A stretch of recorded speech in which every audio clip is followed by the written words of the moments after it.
We're gavelled in. Good evening, everyone. Welcome to the December 1st, 2021 recess meeting of the Arlington County Planning Commission.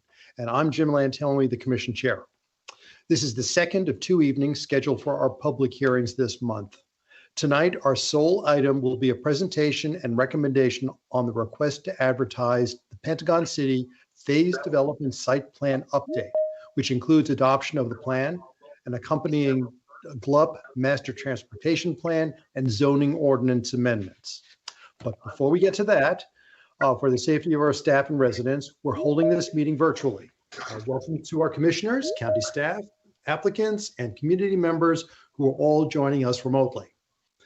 We're legally authorized to hold this virtual meeting based on the governor's executive orders, legislation adopted by the Virginia General Assembly, and the County Board's Continuity of Operations Ordinance, which was adopted in March of 2020. Now, before we begin, I have a few specifics to orient everyone to this virtual environment.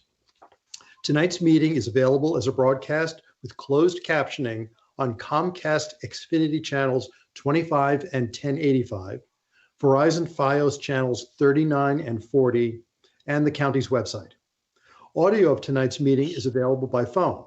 If commissioners, presenters, or speakers lose internet connectivity during tonight's meeting, please reconnect with us by phone.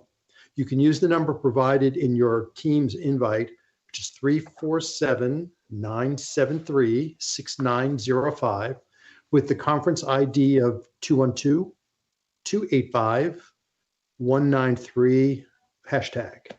And registered speakers have received Ms. Johnson's telephone number in their speaker registration confirmation.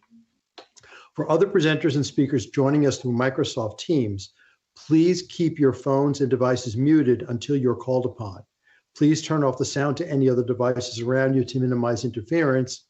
And unless you're speaking, please keep yourself on mute and your video turned off to preserve bandwidth.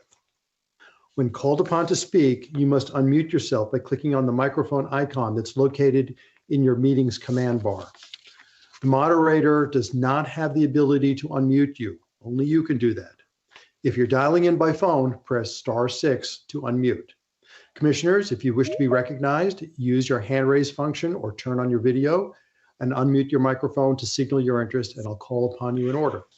For public speakers, you will be called upon by the clerk at an assigned time. Pre-registration for tonight's meeting was required. We're not able to accommodate additional speakers. Public comment will take place within the same timeframes as we would provide at an in-person meeting. Speakers will have 3 minutes to comment as individuals and 5 minutes to speak if representing an organization. A speaking timer will be displayed on the screen by the clerk. If you're dialing in by phone and unable to see the screen, we will provide an audible warning when 30 seconds are remaining. You will be muted when your time is concluded. As you can see right now, the speaker's clock looks like what's on our screen right now.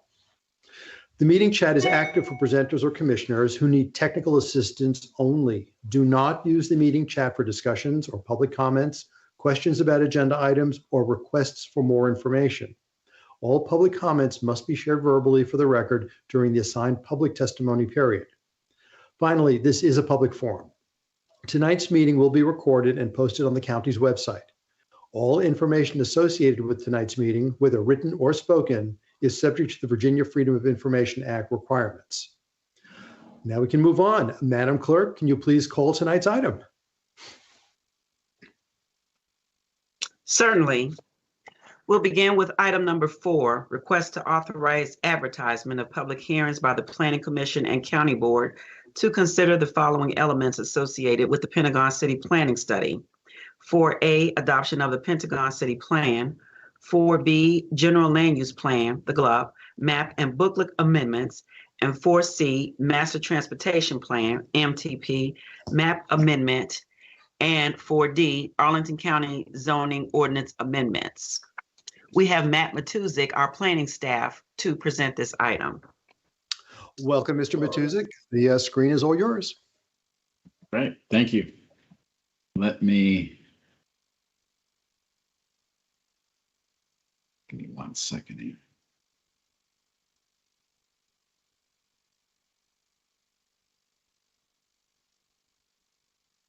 All right, can everybody see that? Yes, it's up on my screen. Okay. All right. Well, good evening, everyone. My name is Matt Matuzak with the Planning Division. I'm joined tonight by several other staff from the Department of Community Planning, Housing and Development, the Department of Environmental Services, and the Department of Parks and Recreation.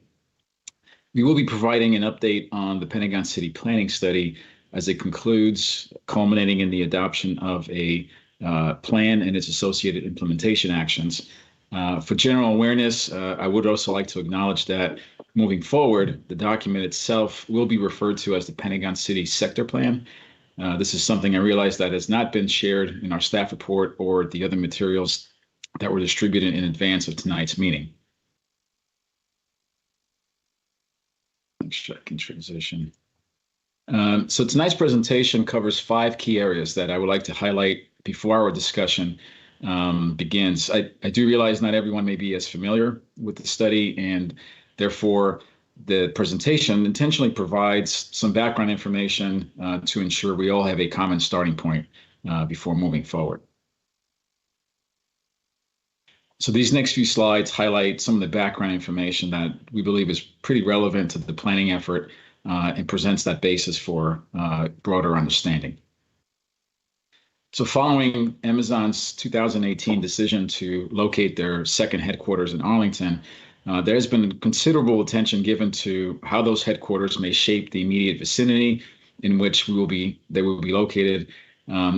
During this time, various stakeholders also began to consider how the surrounding Pentagon City neighborhood should react to this new reality. And much of the surrounding development surrounding the Pentagon City Metro Station has been guided by earlier planning efforts dating back to the 1970s, which established the original mixed-use vision for the area.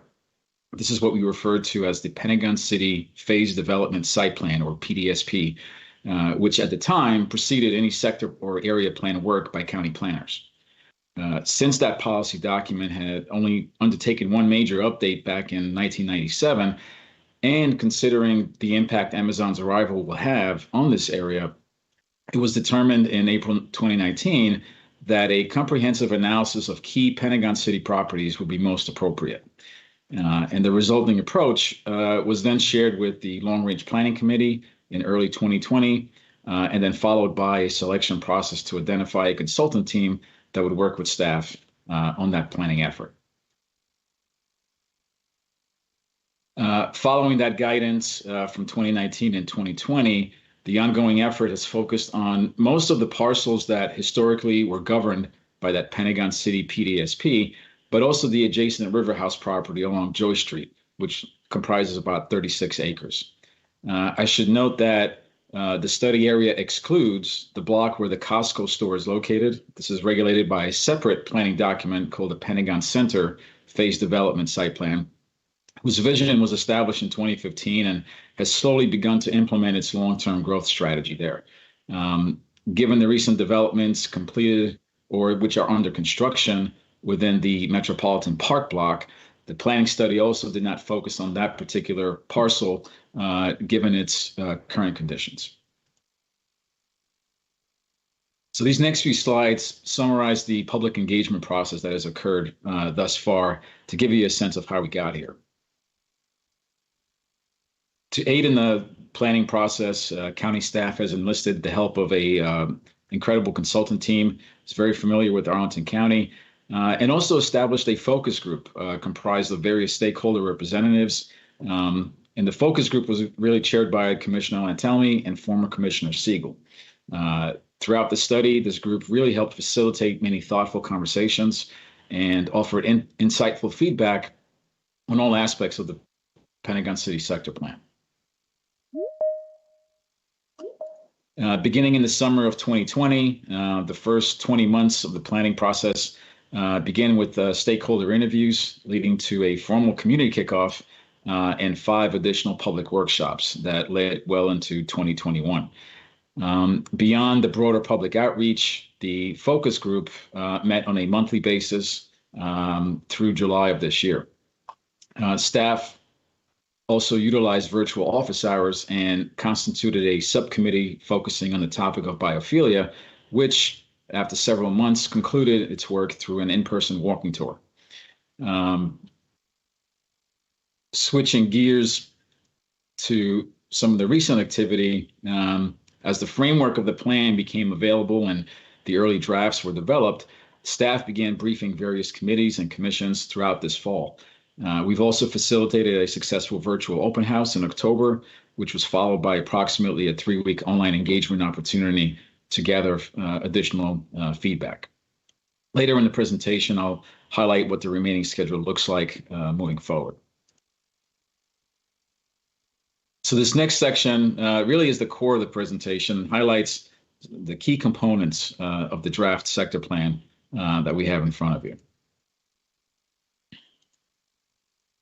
Consistent with its intended purpose, the sector plan outlines the updated vision for Pentagon City and the conditions under which future growth should occur, as well as the mechanism under which we could consider any future site plan proposals within the study area. It does so by relying on several key components, which we're going to outline next. The sector plan organization, an outline, if you will, continues to grow. The updated version has several additional items that were not there just a few weeks ago. And that's really reflective of, I think, a lot of the requests that have come in from community and even internally to address a number of different items. I would like to use this opportunity to focus on 2 sections in particular, though, the vision as well as the development framework. But before we do that, it is worth highlighting the critical section that happens to be situated right in between those sections, which is the planning analysis. And to really understand the level of discussion this process represented and the broad spectrum of topics that were addressed, I really encourage everyone to read through these 15 pages as they really set the stage for the rest of the plan and why certain things were identified for key recommendations. This included a new and succinct vision statement for the study area, which also highlights the context in which this work is taking place. We believe the evolution of this addresses a number of feedback and suggestions that have come in from different stakeholders. And we do expect that it may continue to evolve as we move forward for final county board consideration. That vision statement is also supported by 6 planning principles. We began with 5, but the element of biophilia warranted its own planning principles. So you can see these here, and they really reflect guiding elements that were established early on in the process and which we hope will continue to inform the implementation of the sector plan moving forward. The next series of slides shift gears a little bit towards the sector plan's development framework. And these next 15 or so, I think, have been strategically organized to really correspond with the progression of our planning effort. So I think those that have been closely following it will start to see, I think, the evolution of ideas and how one subject led to another, which really I think we wanted to highlight because there was an intention behind the order and sequencing of discussions. So once our draft planning principles were developed, the planning study really started to prioritize improvements to the area's connectivity before any other aspects really of the plan were considered. The exhibit you see on this slide really captures the resulting network of pathways, which intentionally account for a number of the existing buildings that we expect will remain into the future, and strategically weaving key sections of the study area together. And this really ensures that no particular block is able to, I think, stand in the way of the progress we're hoping to achieve with near-term and long-term development opportunities, and allow enough flexibility and certainty. This is kind of the balancing act throughout the sector plan to make sure that we're in areas where we need to be prescriptive, we're hitting that bar, but also allowing enough opportunities for adjustments that may be needed at the time of a specific site plan review. The green ribbon branding, I think, is also worth highlighting because this phrase shows up throughout the sector plan, and it does have several different intentions, I think. I think as the update continues, we hope that the green ribbon branding really becomes part of the identity for Pentagon City moving forward. Our hope is that as key segments of that network become realized, and continue to be maintained, Pentagon City can shift away from just being known for the mall and rather being known for some additional connectivity and green elements that represent our emphasis on biophilia. And this has been a consistent, I think, theme expressed to staff and our consultants throughout the stakeholder interviews at the beginning of this planning effort. That pathway, as you read through the plan and look at the appendix, which has a whole design menu to choose from, does represent some consistent themes in terms of how this character is supposed to be delivered among all the different sites. So we try to identify a minimum dimension that we believe every segment needs to deliver, but there are also opportunities where that pathway could be widened, and its character will change. Some sites are much more urban, some will have a much more residential character, and we need to address issues like topography, utilities, and other challenges that may lie ahead. But that sort of information is kind of embedded throughout the plan and the appendix. In concert with, and really as the next main topic that was tackled by the planning effort, was how do these pedestrian pathways lead directly into broader public spaces throughout the study area? And how do we ensure that we don't just concentrate them in one particular block, but do our best to make sure that as many property owners as possible are able to commit and contribute to this broader network of public spaces? So this exhibit here, focusing on parks and plazas, gives you a sense of how that distribution occurred, again, prior to us being able to identify where the development opportunities existed and how much of the private properties could be occupied by physical buildings as redevelopment happens.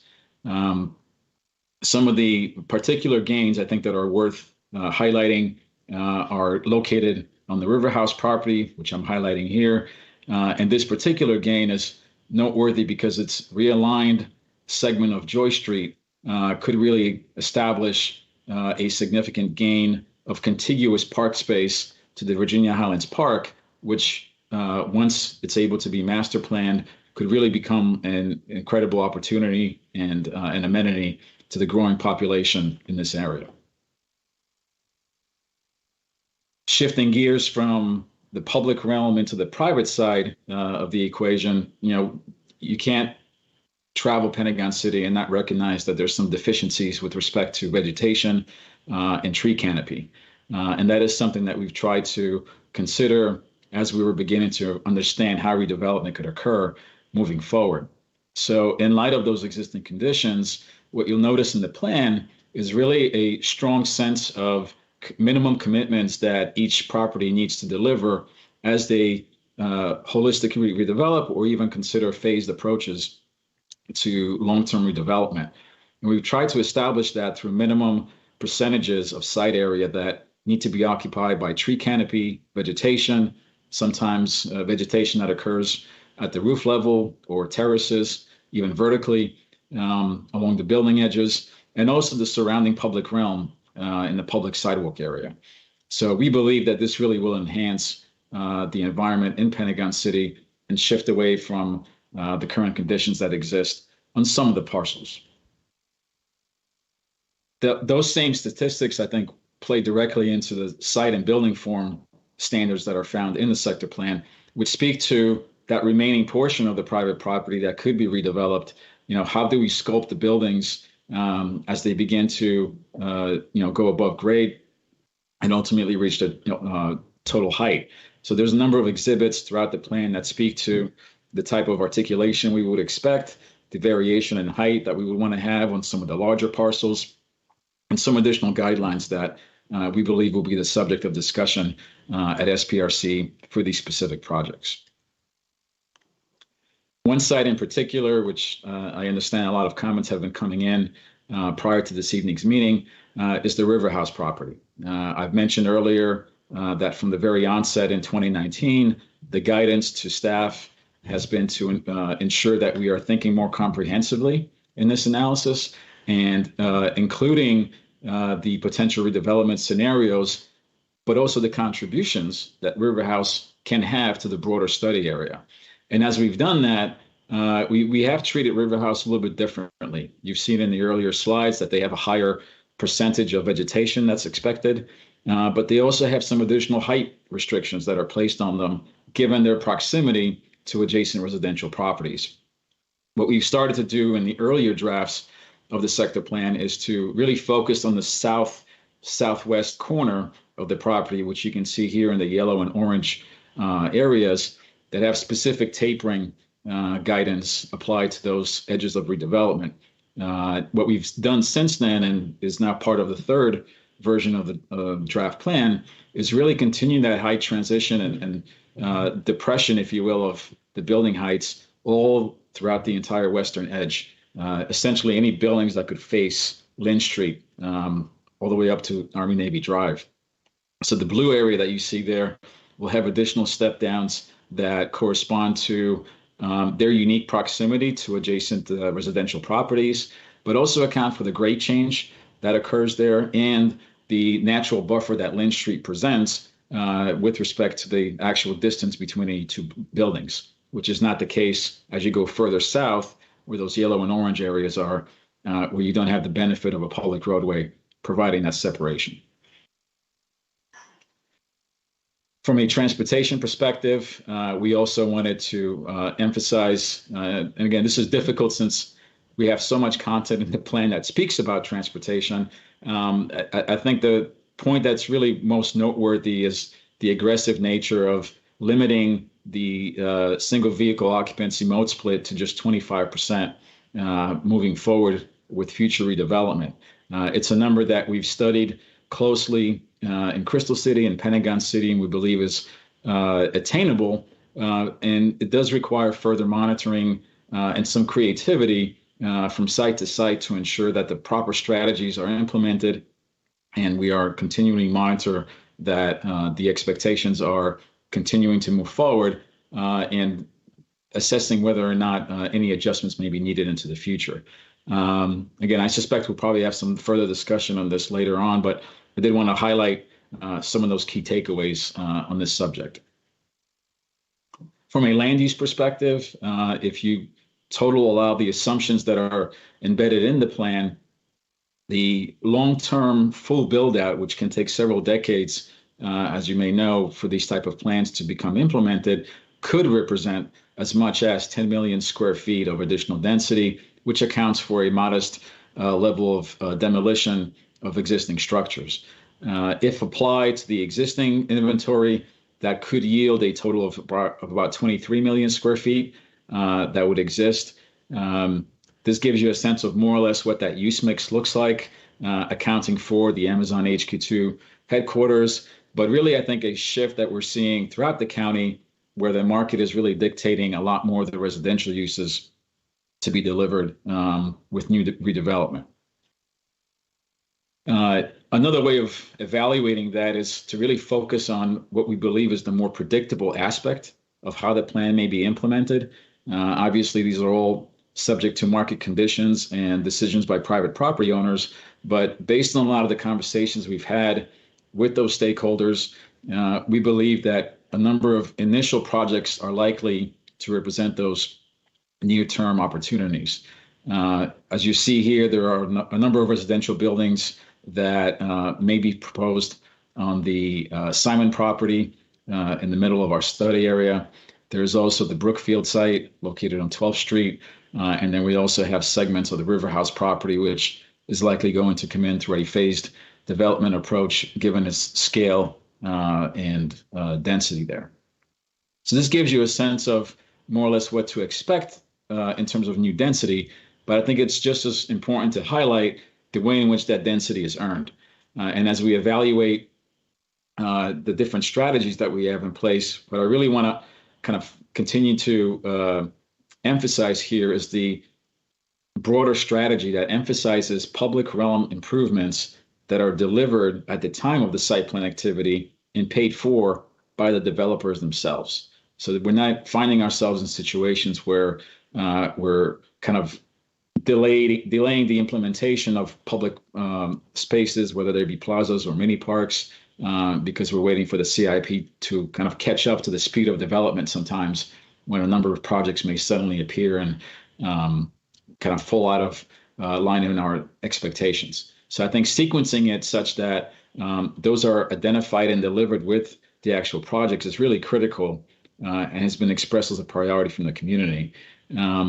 Ensuring that the residual value of that new density that's identified in the plan is also achieving community energy plan goals is also something that's consistently come up with our stakeholder interviews, similar to making sure that the affordable housing requirements are satisfied within the study area and not somehow transferred elsewhere, as sometimes may be the case with the typical cash contributions towards AHIF. So we wanted to make sure that a proportional amount of density or proportional amount of on-site affordability was associated with the growth in this study area so that we could kind of have an expectation of what each site may deliver as redevelopment happens.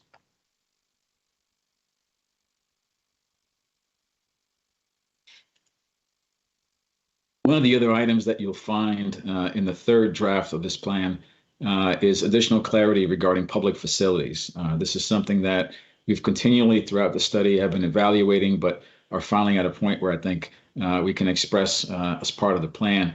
You'll notice that in concert with the affordable housing guidance, we are also able to establish some potential ranges of students that may be generated as redevelopment occurs in the study area, kind of mixing it between market rate and affordable housing units.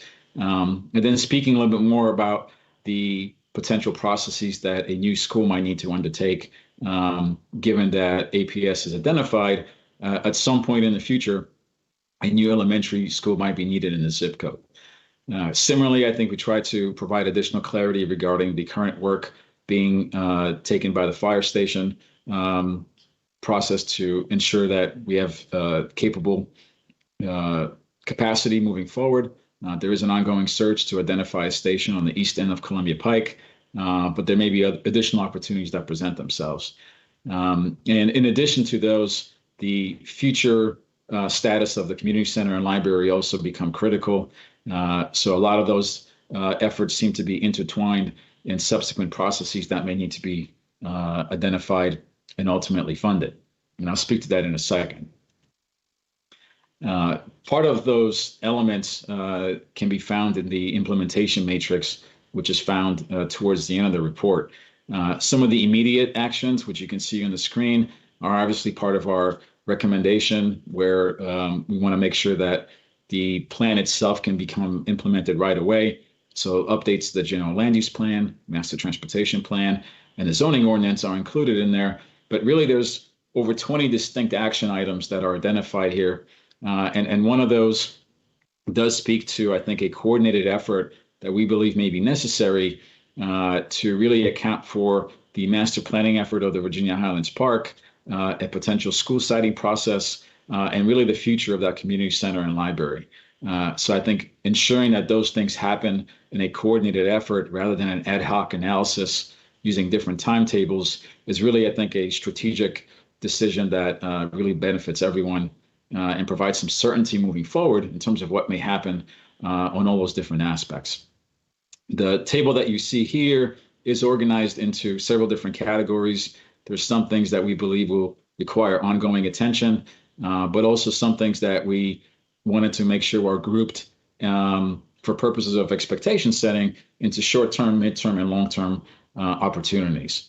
Some of the items that you'll find in that matrix correspond to efforts that we've identified throughout the planning effort and have been tracking for much of this year that we knew this plan may not be able to properly address.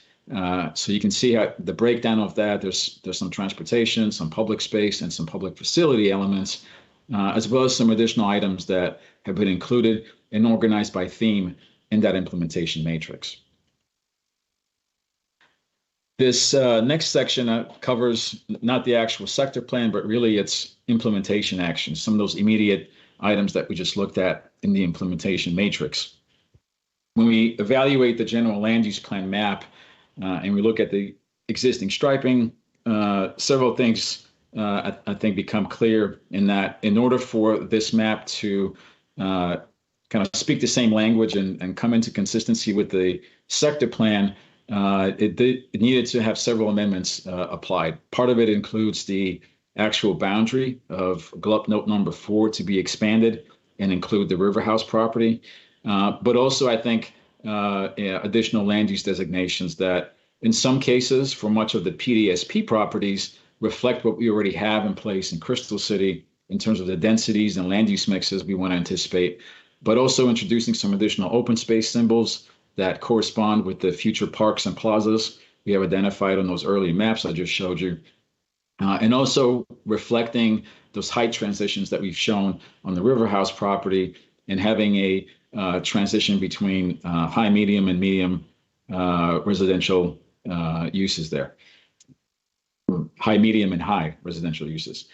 Finally, on the southern block with Regency Care and Claridge House, we are showing additional opportunities for further but nominal growth along Front Street, just north of the Dominion substation and east of the Southampton property.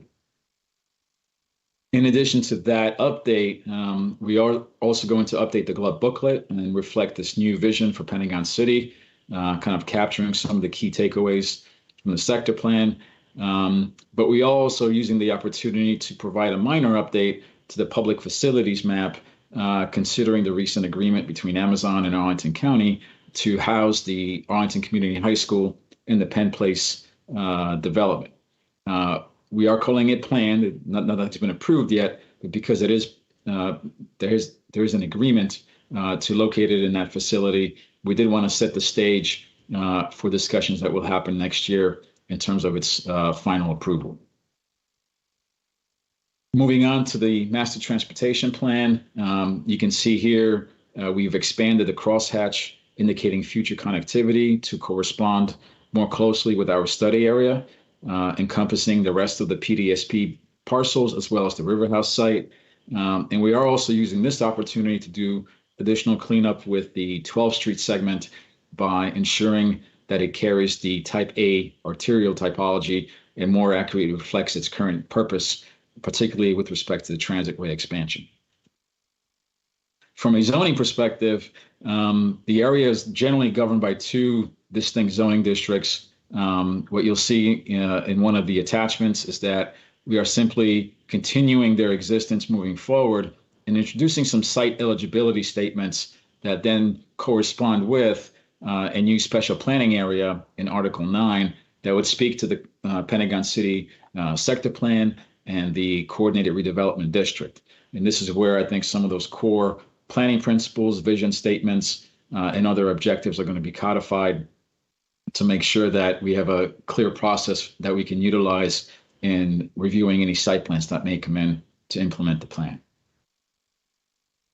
And then finally, in terms of next steps, I did want to highlight we have a meeting tomorrow night with the Housing Commission where a similar briefing is going to be provided, and this will lead to the county board meeting later this month. The RTA, as you've seen, is specifically calling for a return to in February for final consideration. We are not coming back in January, just to make sure we have enough time to address any comments that may come in. We suspect the plan will evolve even further as additional comments are presented in response to this latest draft. So we want to make sure there's enough time to synthesize all of that and track it accordingly before we finalize that plan. So with that, staff's recommendation is to adopt the attached resolution found in Attachment 1, authorizing the advertisement of public hearings by the Planning Commission on February 2nd and the County Board on February 12th, 2022, to consider the following elements associated with the Pentagon City Planning Study: the adoption of the Pentagon City Sector Plan, the General Land Use Plan, map and booklet, the Master Transportation Plan, map, and the Arlington County Zoning Ordinance, Article 6.5, 7.12, and Article 9. And I would like to put a finer point on this for everyone's awareness. As noted in our staff report, The RTA is the first formal step toward county board consideration, and authorizing the advertisement does not imply necessarily county board support. And I think that was important to highlight, given that we do have several steps ahead of us as we finalize this process. And with that, that concludes staff's presentation. Thank you, Mr. Matuzik. Madam Clerk, do we have public speakers?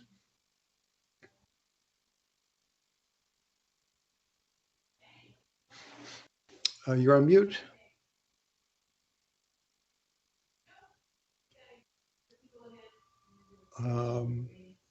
Madam Clerk, are you available? Yes, I'm sorry. Okay, do we have A our little public sketchy speaker? over here. Okay. All right. And if I could just mention before I begin to call the speakers' names, once you have spoken, please, if you could turn your cameras off so that we can have more Wi-Fi and internet access for the other speakers as well, please. Thank you.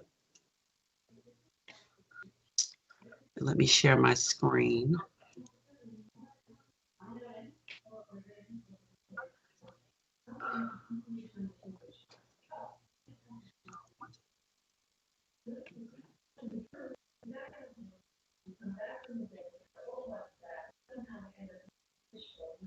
Is my screen visible? No, it's just a blank screen right now. Oh, okay.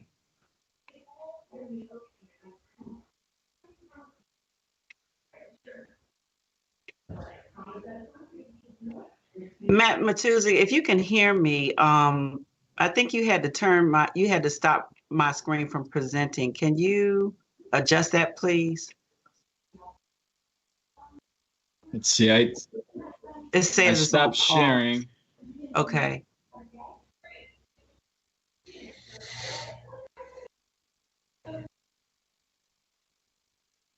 Oh, yeah, it is a blank screen. Okay.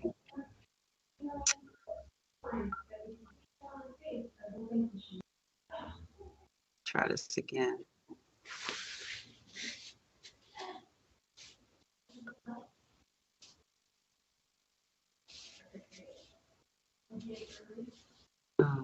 It says sharing is paused until you return to the shared window.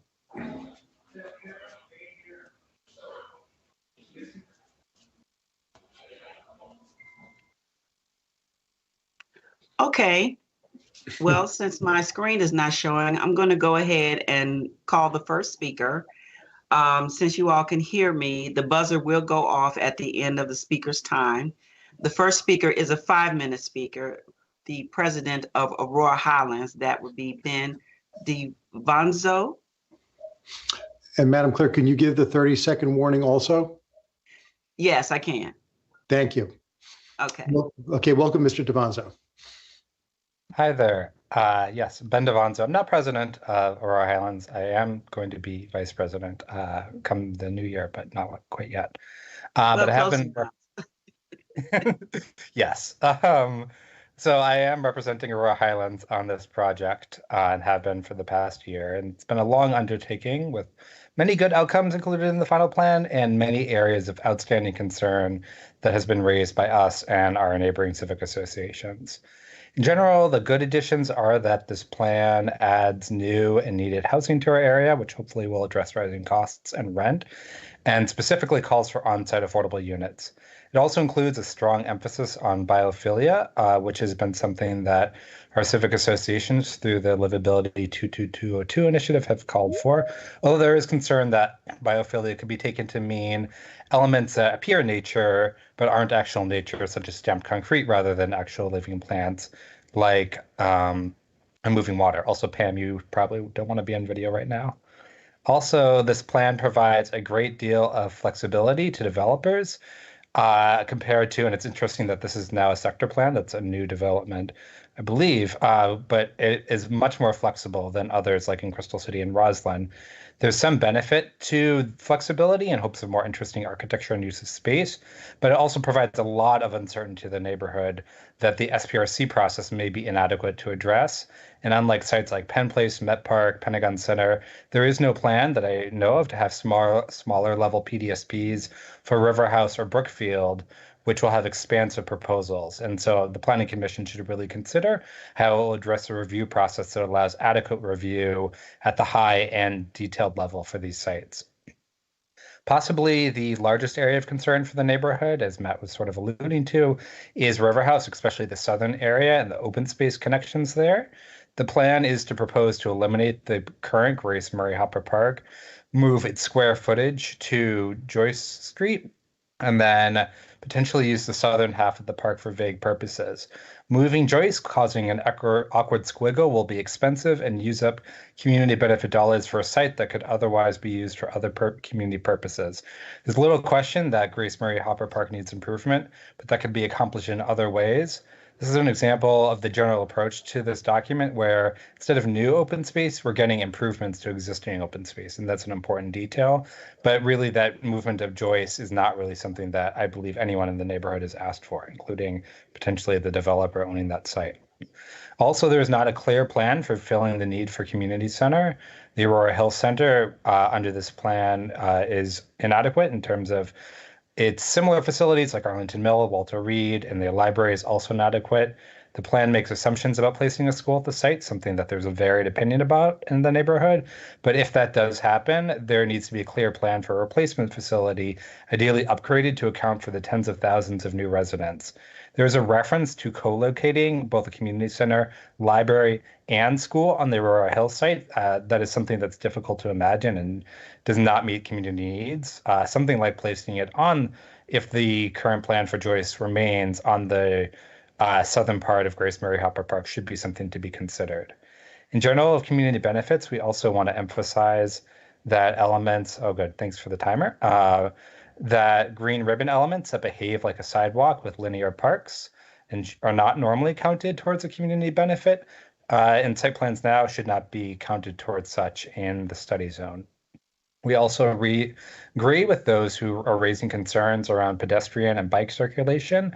They could be much more robust, especially around 12th and 15th Street, as well as having much stronger standards for clear zones on all sidewalks, not just major ones. If the aggressive mode plan shifts are to be met, we need much more aggressive improvements than we have now. And it's along those lines that I'm pretty disappointed that the plan does not contemplate a new metro entrance for Pentagon City, given the many new users expected. While it doesn't preclude a new metro entrance, the likely location on the corner of 15th and Hayes in Virginia Highlands Park would need to be accounted for in master park planning. Finally, this plan misses an opportunity to address community building in the area by not addressing existing problems with civic associations not being able to reach into high rises, not including ideas like on-site bulletin boards and information stations, and not addressing how diverse voices will be included in the next steps and processes in order to meet the equity goals. So this is based on just the one-day review of how the new draft, and look forward to engaging with the county and with the Planning Commission on future comments from next steps. Thank you. Thank you, Ben. Sorry about that. Let me take a few seconds to change the clock, please.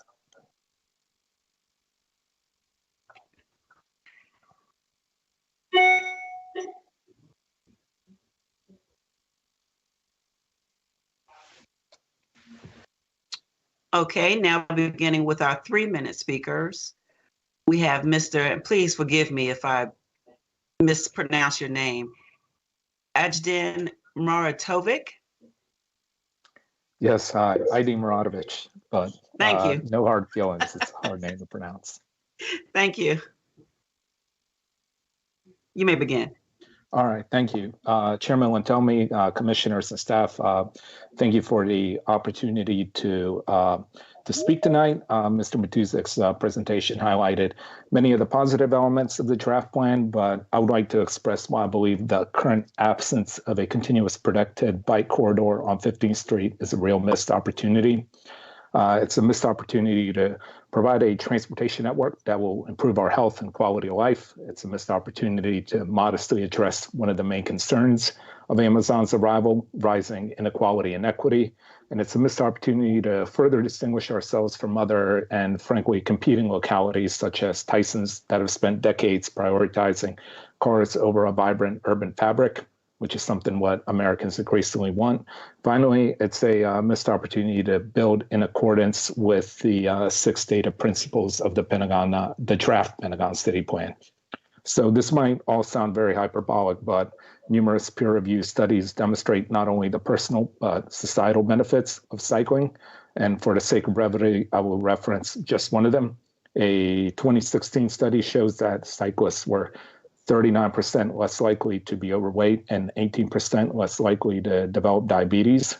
But a fragmented network, the kind that we currently have in Arlington, means that only the bravest and fittest can partake in cycling as a serious means of transportation. So Arlington has a much better network than most U.S. localities. I don't want to seem overly negative. However, it is second rate at best compared to global leaders such as Amsterdam and Copenhagen, and even cities that until recently prioritized cars and commutes from suburbs such as Berlin and Paris are investing in ways that are unimaginable in Arlington. Paris, for example, is spending almost $300 million over the next 5 years to make its city more bikeable by citizens of all ages, skills, and fitness levels. And the two principles that all of this is based on is that cycling is a legitimate and beneficial form of transportation, and that physically separating bike traffic from cars and pedestrians is mandatory for safety's sake. So let me wrap it up. This is, I had more written than 3 minutes, didn't time this well. But basically, to conclude, I really think this is an amazing opportunity.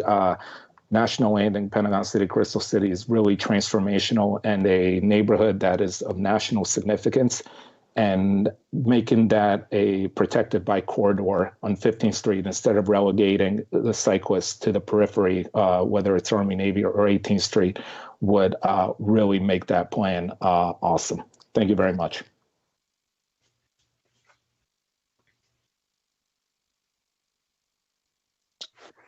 Our next speaker is Pamela Van Hine. Hi, can you hear me? Yes. Good. I'm Pamela Van Hine. Thank you for Chairman Lantomi, commissioners, and staff for giving us the opportunity to speak tonight. I'm a pedestrian advocate and 36-year resident of Aurora Highlands. These are my personal comments on pedestrian issues with the plan, although I am the PAC representative on SPRC's into 2202. Please listen to those of us who live in Pentagon City area and already use active alternative transportation modes. If the PCPS plan is to succeed, we need to plan now for car-free, car-light travel for the entire DC region. Otherwise, we will have horrific, unmanageable traffic gridlock and pollution. I want to make a few points about the sidewalks, green ribbons, and the bicycle network in the PCPS. Sidewalks. Please provide a 10-foot minimum clear zone on all Pentagon City streets. Currently, the only 10-foot minimum that are specified are for 12th Street and for Hayes, but we need it on all of the streets in our area. Also, please provide minimum dimensions for both landscaping and shy zones. As far as I know, they are not in the plan. Also, please provide minimum features for the landscaping zones. I didn't see those in the plans either. The green ribbons. The green ribbons are wonderful, and they will give us access through the mega blocks that are all throughout Pentagon City that don't seem to be having any normal street grids added. They need to be designed and managed to provide safe access for all users, including cyclists and micromobile users. Green ribbons are in addition to, not a substitute for, safe, wide, pleasant sidewalks throughout Pentagon City. The bicycle network. Providing separate, safe, protected bike facilities throughout Pentagon City is a pedestrian safety issue as well. If cyclists do not have their own separate safe space, they either have to ride with traffic on the streets or ride with us on the sidewalks. Both options are dangerous and not acceptable, as the previous speaker noted. Plan now to provide protected bike lanes throughout Pentagon City planning area for everyone's safety. This is not just on 15th, though of course we need it on 15th, but also on 18th and 12th and on the name streets as well. Thank you very much.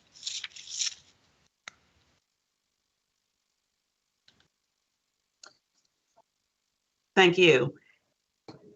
Our next speaker is Bailey Edelson.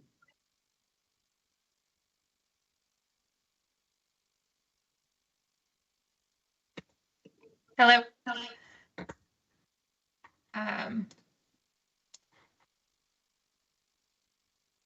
Mr. Chair, members of the commission, my name is Bailey Edelson and I'm a senior vice president with JBG Smith, the owners of River House. I want to thank staff and the community for all the hard work that they've put in this planning process. And we are excited that the plan will unlock the true potential of Pentagon City. There are, however, a few issues that we still feel need to be addressed in order for this plan to be successful. It should be noted that River House is a unique property in Pentagon City and throughout the county. The size of the site, along with its physical features, means that a one-size-fits-all approach to its planning just won't work for the River House site. With that in mind, we have a few concerns remaining. Although we are committed and excited about the creation of the green ribbon throughout our site, there are several areas that note a 60-foot minimum width, which we believe cannot be achieved everywhere. There are grade changes and other physical issues that will impact our ability to provide this width such that the requirements in those areas for a 60-foot width will not be achievable. Further, the location of the green ribbon shown on the plans may not be viable. I know that the plan has added sort of dotted dash lines to indicate flexibility, but we want to be clear that there are some locations that we already know likely will need to be changed and will need to be cited through the site plan process. There's also a reference made to a pavilion on the portion of the swapped Grace Murray Hopper Park. We believe this reference should be eliminated unless the county and JBG Smith can agree on the nature of this building.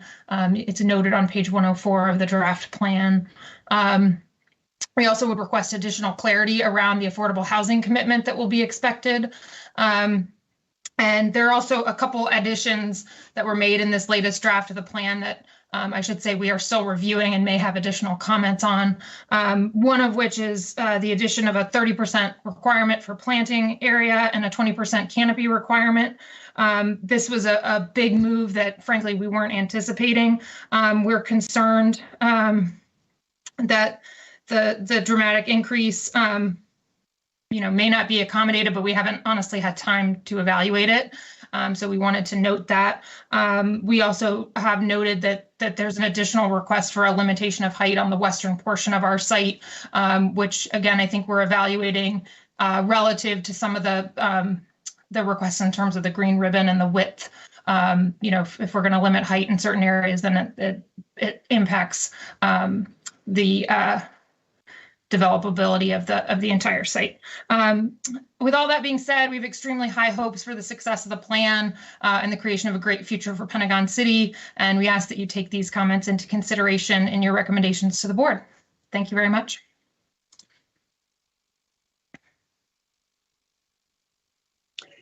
Thank you. Our next speaker is Kedrick Whitmore. Good evening. My name is Kedrick Whitmore. I'm with Venable, and we represent Brookfield Properties, the owners of the 12th Street Landing property that's also referenced in the plan as the TSA site. I'd echo Ms. Edelson's comments about this process. It's been a really great example of a collaborative process with great input from all the stakeholders, great participation from staff, the community, and the consultants. But as she mentioned, we have a few issues of our own that we believe merit some additional discussion here. I referenced these issues in a message to the Planning Commission earlier this afternoon, but I wanted to mention them again here this evening on the record. The first is with respect to the area in the northern portion of the 12th Street Landing property. This runs east-west through the middle of the block. This is the only place that's appropriate for this site to load from. It's bounded by roads on its other three sides and has to load on the northern edge. However, the plan calls for an 11th Street to run east-west through this area. Given the physical constraints and the need to use this space for loading and service, it's impractical to expect a full throughway to be created there. We ask that you recommend the plan be revised to remove references to a street in this area. Biophilic design principles are the second item of discussion. They're a critical part of Brookfield's plans, both at this site and really throughout their portfolio. However, I think as Ms. Edelson also referenced, the planting and canopy coverage has been revised in this latest version and revised to a level that's impossible to achieve at the 12th Street Landing site. That's made particularly the case because this entire site, unlike some other sites in Pentagon City, are going to have to be over structured parking, and that really limits the planting opportunities. So while we are going to do everything we can to advance biophilic design principles, we think that a hard cap and requirement is a mistake, at least with respect to this property. So finally, we'd ask for clarity on two specific items. One related to the open space, whether the open space requirements shown in acreage include green ribbon space, and what some of the affordable housing commitments are, as there appear to be some inconsistent obligations in the document. But with all that said, I do want to close on a positive note. I want to thank staff and the community again for a really effective and collaborative process. And we hope you take these issues into consideration and into your recommendation to the board. Thanks so much.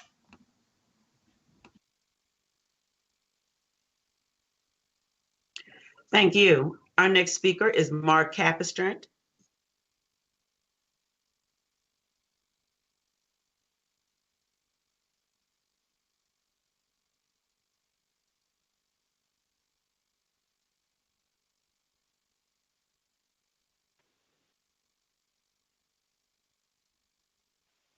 Hello, this is Mark Capistrant.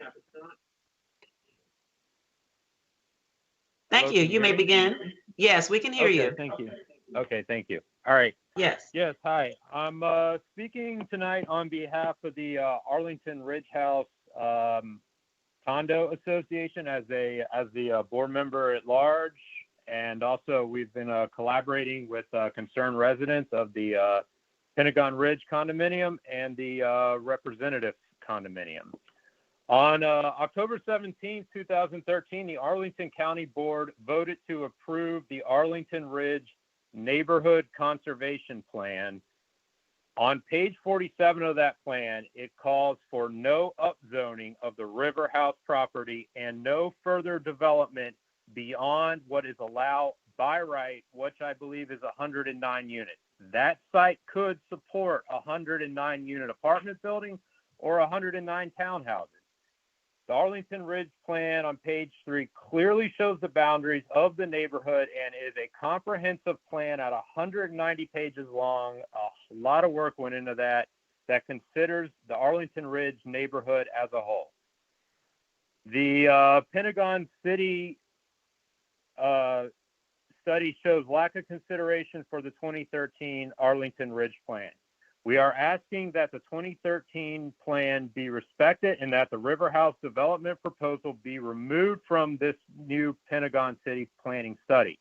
We are asking that zoning laws be followed and respected, and we object to this proposed blanket upzoning of these areas, specifically the River House, and cap any development to the current zoning maximum of 6 stories with grade established at Joyce Street per current zoning guidelines.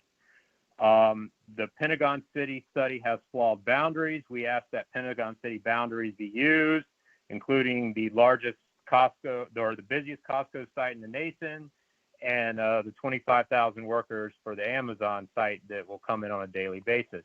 Our 3 condos communities house hundreds of residents in older but well-maintained buildings in an established neighborhood. It is important that we maintain the quality of life in our neighborhood because these buildings currently fill a need for the missing middle. Many owners bought units using current zoning as their due diligence and utilizing the 2013 plan. They paid a premium for open space, views of the sky, sunlight, and this plan will block those views. It will affect the property values. They're already beginning to show with longer days on market, and we want this to end. We do not want this. It's clearly showing that any public good from this plan is already being retracted by developers, and we are generally happy with our neighborhood as it is and would like to keep it that way. This upzoning proposal benefits a handful of corporate landowners through property entitlement at the expense of hundreds of current missing middle property owners and adjacent properties, and we are not happy about that. Thank you for your time this evening. Thank you. Our next speaker is Tina Galati. Good evening. My name is Tina Galati, and I urge the Commission to not advertise, adopt, or endorse the Pentagon City Sector Plan at this time because the plan's scope extends beyond the Pentagon City boundaries into the Arlington Ridge neighborhood. The plan should only be adopted if it excludes Arlington Ridge. Page 21 of the plan says 79% of all land zoned for residential development allows only single-family detached housing by right. This statement does not apply at all to Arlington Ridge, which is the residential neighborhood adjacent to, not part of, Pentagon City. Arlington Ridge already includes the fourth largest apartment complex in the greater Washington area, which is River House, comprised of 3 high-rise buildings. Arlington Ridge includes a mid-rise apartment building, Parliament House. Arlington Ridge also includes multifamily housing, such as the high-rise condominiums, Horizon House and the Representative, as well as low and mid-rise condominiums, the Cavendish, Ridge House, and Pentagon Ridge, and townhomes, Forest Hills.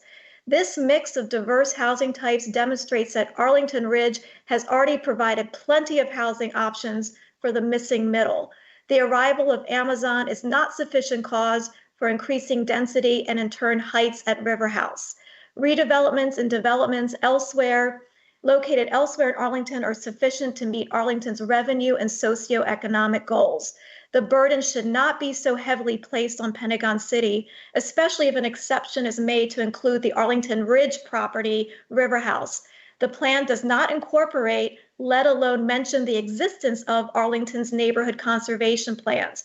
The Arlington Ridge NCP, accepted in principle by the county board in 1973, then updated and accepted in 2013, outlines the durable reasons to preserve Arlington Ridge's current zoning.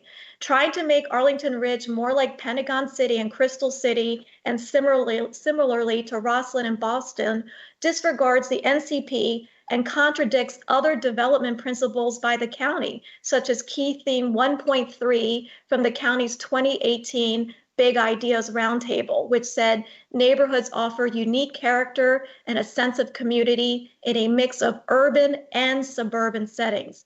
As many other homeowners in Arlington Ridge, I relied heavily upon the NCP when I bought my home in 2018. I again relied on the NCP when I decided to remain in my home, pay 2 special assessments, and refinance my mortgage.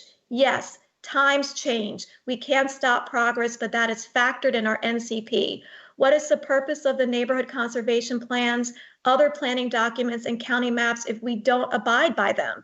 Thank you for your time and careful consideration of my comments. Thank you. Our last speaker for the evening is Collier Cook.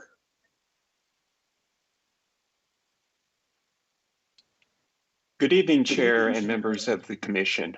As someone who passes through Pentagon City via bike to and from work, I also want to reinforce the previous comments requesting the inclusion of a continuous low-stress east-west bicycle route on 15th Street. Many of you on the Commission are familiar with the bicycle element of the NTP that was adopted 2.5 years ago. But for those newer members, I want to inform you that 15th Street is specifically identified in the MTP element as a primary bicycling corridor, or a PBC. This PBC designation was reserved for the most frequently used or desired bicycling routes within and across Arlington County. The primary bicycling corridors are the most important routes for bicycle travel and should have the highest priority for bicycle facility improvement. They collectively form the framework for the more comprehensive bikeway network across Arlington. The bicycle element also mentions that improving the bicycle accommodations within the PBC corridors can benefit pedestrians as more bicyclists will shift from riding on the sidewalks to bicycling in the streets, making it safer for both users. Now, I understand the difficulties and the complexities in including a low-stress bicycle facility on all of 15th Street, but these difficulties are not insurmountable. It can be done and should be reflected in this plan.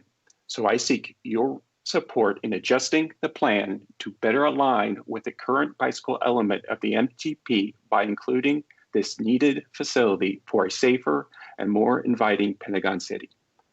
Thank you for the opportunity to speak and your consideration.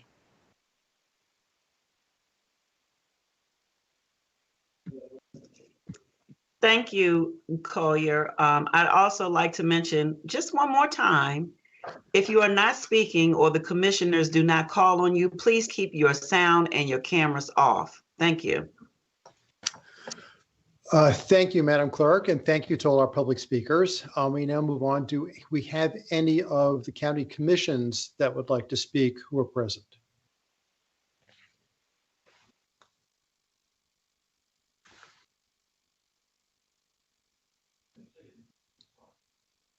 Hearing none, I will now give the report for the Transportation Commission. This was heard at the last meeting as an information item.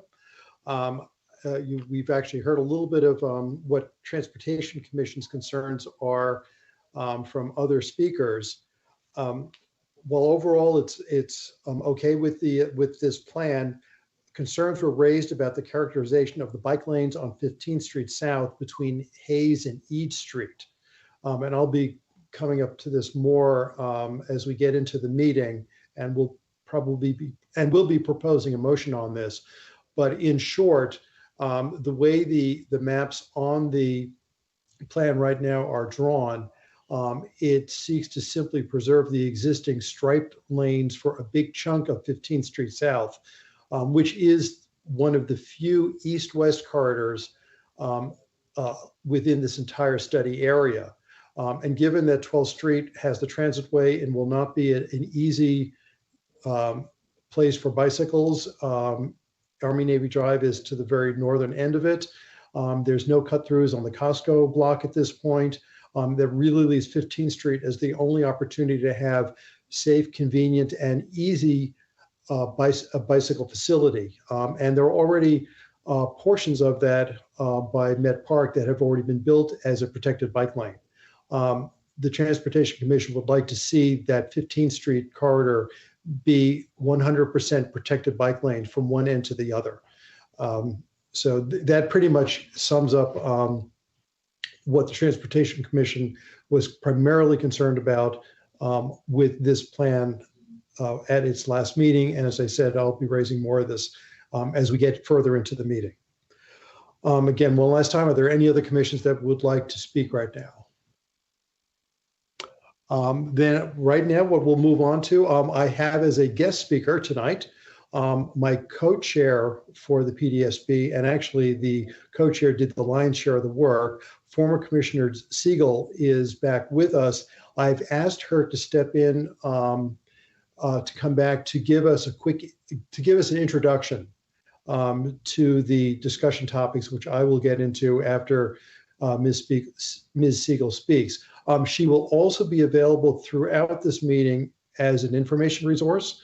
If any of during our discussion among the commissioners, if we do have questions that you'd like to ask of her that Mr. Matusik or Ms. Gabor or the other staff members can't answer, she is available for that. Anyway, Ms. Siegel. Thank you very much, Chair Lantelmi, and good evening to all of you commissioners. I will be very brief in my introduction tonight that will kick off our discussion for the Pentagon City Sector Plan request to advertise. I hope you've had a chance to read the co-chair's report.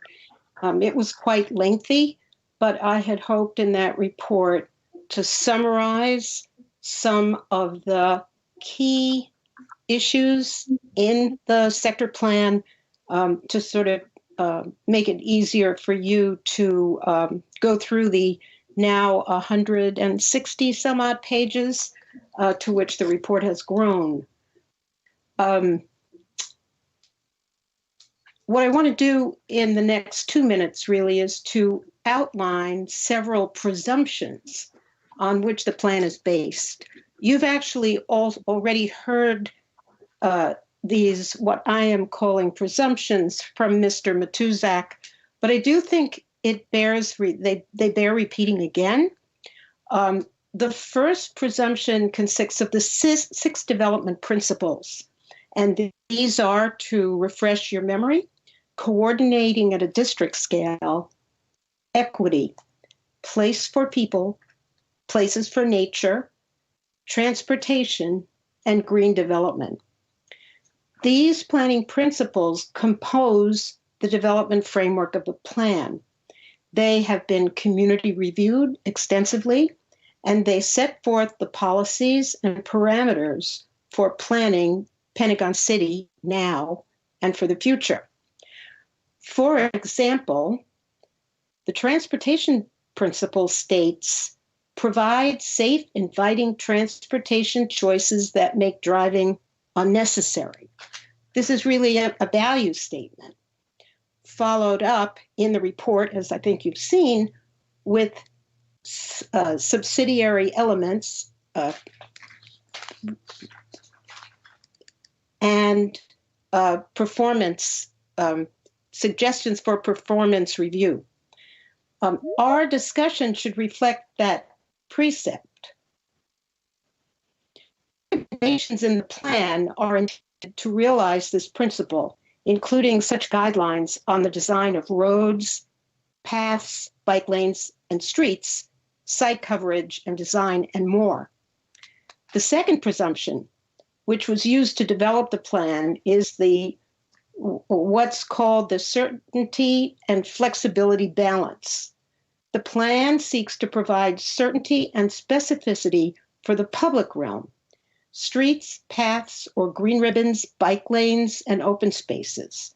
With the parameters provided for the public realm, private developers have options for site design and building massing, provided too that they respect the coverage formulae, tree and vegetation requirements, and densities and heights limitations. This presumption should provide greater certainty to the community regarding the type of district that will be redeveloped, and also give the community more focus and leverage in protecting the vision for the public realm in the Pentagon City follow-on SPRC reviews. Chair Lantelmi will go through the agenda the suggested agenda that we're working on tonight, and of course you can add to that. What I'm saying here is, as we go through our traditional agenda, density, height, open space, transportation, to keep in mind the six planning principles and the certainty, flexibility balance that's been built into the plan as we discuss the agenda items. So thank you very much. And I will turn this back over to Chair Lantelmi, who will read the suggested agenda for you. Thank you.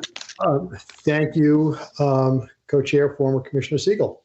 For density and value, possible questions could be, what public space improvements are needed for Pentagon City to thrive?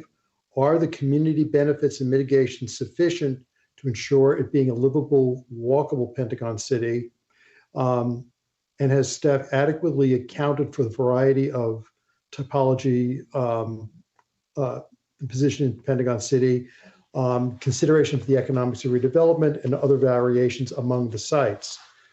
For site building form, massing, and height, questions could be, are the coverage formula sufficient to balance the need for specific dimensions for the public realm with flexibility for the developers and site design? Do the formula provide sufficient guidance and room for ground plane activation? Will the coverage formula allow for a more focused discussion during the SBRC review? And is the variety of height allowances appropriate for this district? Does it support sensitive transitions, but also make the most out of this dramatic topographical changes variety along the sites? At the public realm, which includes parks, plazas, and green ribbons, does the plan provide sufficient specificity and incentives to encourage and add to the natural infrastructure in the area? Will it create additional public space and quality privately owned public spaces?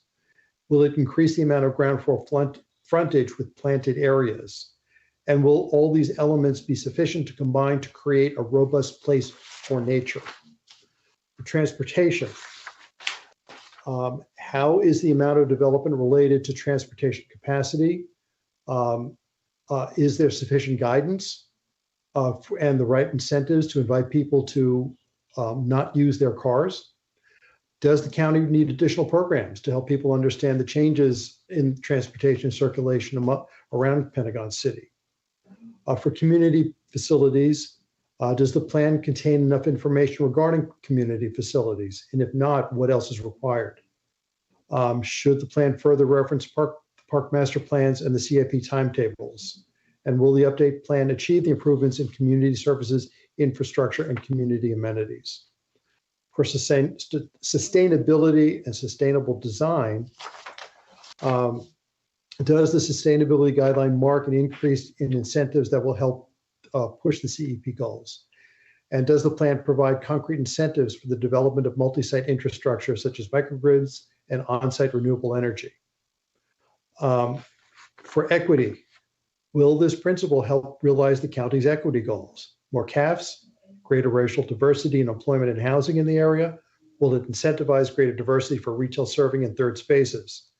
And does this principle combined with the equity principle create a strong diversity incentive? Does anybody have additional questions, discussion topics they would like to add?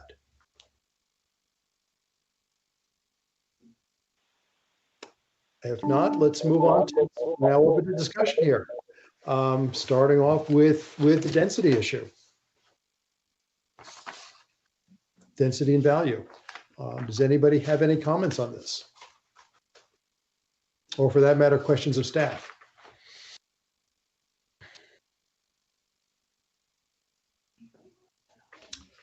Hearing none, we can move on to site building, form, massing, and height. Any reactions to the extra heights? Yes, Commissioner Peterson.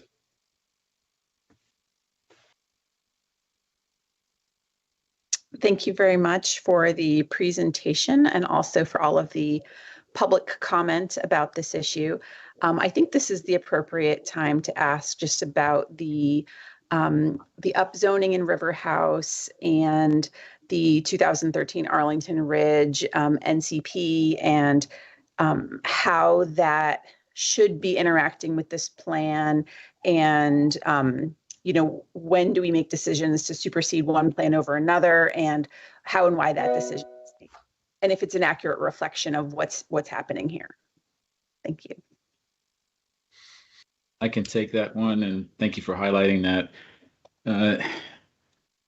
I think my response should really cover the sequencing of the specific feedback that the county has received and has considered in its development of the sector plan, but also a distinction of the way in which county board receives various levels of plans from the community. So I'll start with the timing in that I think several speakers mentioned the 2013 Neighborhood Conservation Plan. That plan did reflect perspectives from one specific civic association. And what we've tried to do is not just consider that information in that material, as well as other historical documents that have been prepared for Pentagon City, but really place close attention to the livability 22202 materials, which are much more current, and also correspond to a broader kind of coalition of perspectives from all three civic associations.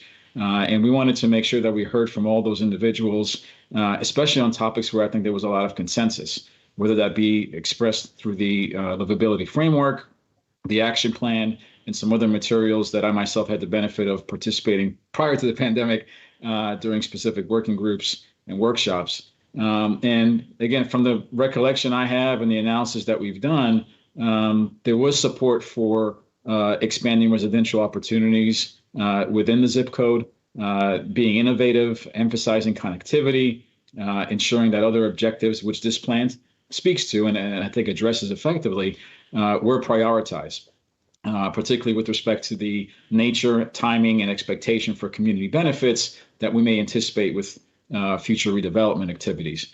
So as we've done that, we've also have an obligation to reflect and follow the guidance that was presented to staff at the April 2019 joint work session that I mentioned in my presentation, because that did present fairly recent guidance and direction to staff to evaluate a certain scope, a certain approach, and a certain geography.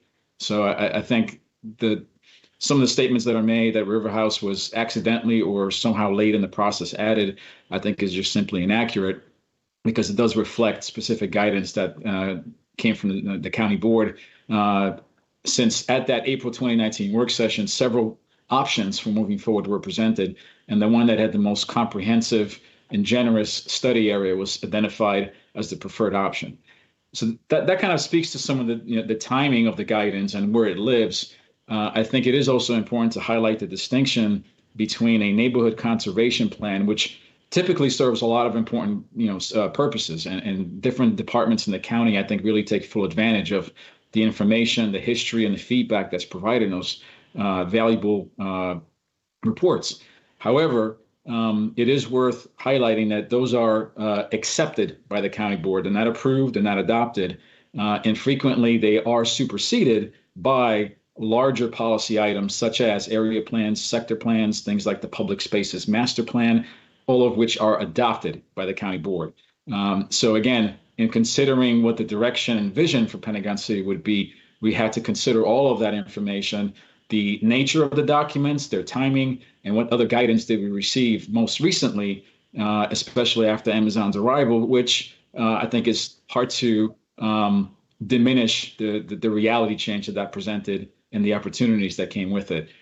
So I did want to highlight that distinction because it really is something that influenced the early stages of this process. Okay. Thank you so much. Very helpful to know that more recent plans that were done in collaboration with the community actually did support this type of proposal. So that's very helpful. Thank you so much. Thank you, Commissioner Peterson. I'd like to jump in with a clarifying question for Mr. Matusik. This is in regard to the River House site on the northern end and what the heights would be there. Currently, the River House apartments are roughly 13, 14 stories high. Is that correct? Something like that. How would the heights that are now being contemplated for that portion of the site, would they exceed the existing building or be the same as the existing building? And does it depend on where they're located along the topography there as the hill goes up? That's a great question, and I'm going to see if I can share my screen because I think this graphic that we had on our slide that was quite helpful. Second. So this is the image that we used of the River House property and the different height transitions that are called for in the plan today. The existing buildings range from approximately 17 stories, I believe, on the southern end. I think the middle building is 16, and I think we get down to 13 or 14 stories near Army Navy Drive.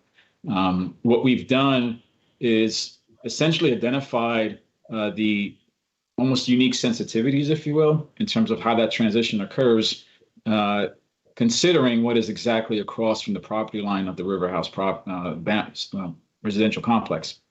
So in this case, the yellow designation you see here has specific restrictions that I think are most conservative, if you will, where at the highest points towards the northern edge of the yellow strip, you can reach heights of 5 stories, but they do have to transition to heights of 3 to 4 as you get close to the property line. Beyond that initial 75-foot zone, and where we get into the orange designation, building heights can incrementally go up as far as 8 stories, but then transition along the edges as well by 1 story. And then finally, we have the additional designation along the western edge fronting Lynch Street, which has a maximum of 10 to 12 stories. So all the ones that I just mentioned are significantly shorter than the existing River House buildings. And this entire strip south of where the green ribbon would bifurcate the property is also further limited to not exceed the existing Ashley building height. Considering those restrictions and the fact that the existing buildings are to remain, many of the existing view sheds that currently I think are enjoyed from anyone living further to the west of this property are likely to remain, because the significant density that is actually permitted in terms of ultimate building heights is really located along Joy Street across from what used to be Pentagon Row. And I think we've strategically tried to make that clarification in the plan in response to the concerns that have come up regarding building heights, but also importantly to reflect that the more we depress density on this significant property, the less it will have a direct impact on the community benefits. The affordability requirement that we spoke of, that is proportional to the amount of density that's proposed. So the less units come online that are market rate, the less that we can achieve on-site affordability because of the relationship that's established there. And at some point, we also begin to run into other feasibility challenges with respect to achieving the other plan objectives on that property. Thank you, Mr. Matuzek. And I have one more question. Is it true that when we use the term missing middle, we're not talking about affordability, we're instead talking about typology? And typology usually means low rise, nothing more than 3 or 4 stories? Roughly. Yeah, there's a really helpful graphic. I wish I had it available, but it really presents this broad spectrum of kind of highlighting a single family home on one end and a mid-rise or high-rise building on the other. And it's really the middle is really what's in between and the various forms and typologies that could create. Part of that has to do with height. Part of it has to do with actual form, whether it be a duplex, a townhouse, and several other creative approaches that the market just seems to have a trouble delivering, or there's not enough incentive to encourage that. And people just try to utilize, more and more of the products we see on the 2 very ends of that spectrum. So the missing middle does not really apply to the densities that we typically have surrounding our metro stations, but really the areas that are adjacent and outside of those areas. I did receive, I think, several comments that I think may have used the term missing middle, but I think we're really intending to distinguish and perhaps highlight the incentives that we may try to pursue in terms of trying to create a greater mix of rental versus ownership opportunities, which is not to say that those are not encouraged or identified as ideal elements of a healthy inventory of housing, but they are subject to many of the factors that the plan simply cannot require, let's say condominium projects to be delivered. That opens up an entire series of other challenges that a area plan or sector plan, I think, is not able to really influence significantly. Thank you very much. Are there any other questions on heights, massing, building form? Okay, let's then move on to parks, plazas, green ribbons, essentially biophilia. Do you have any comments on that?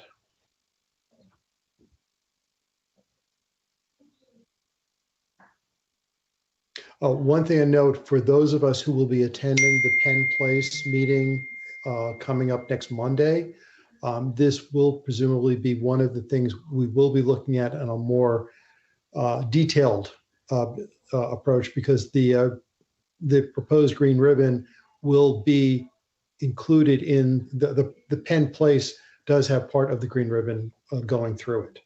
So just noting that for next Monday. Seeing no further comments on that, let's move on to transportation. Does anybody have any comments on that? Yes, Commissioner Peterson. Thank you. Like my earlier question, I was interested to know about a potential inconsistency between another community plan, which was the master transportation plan bicycle element, and how that potentially wasn't consistent with this current plan. So I wanted to get some clarification on that.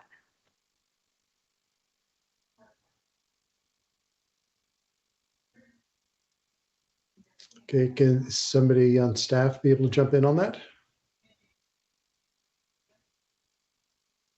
Thank you. My name is Joanne Gabor. I am with Arlington County DES, Department of Environmental Services. So one of the things we are looking at is refining, I should say in this sector plan, we wanted to refine the bike facilities and the bike network. The bike master plan element that was adopted is now a couple of years old, and we have seen a significant increase in the emphasis on the bicycle facilities and trying to facilitate those being completed. So while I guess I think of this more as an evolution and a refinement of the bike facility and trying to show what we think is potential, and also trying to distinguish between the separated, the buffered, and the existing bike facilities in the area.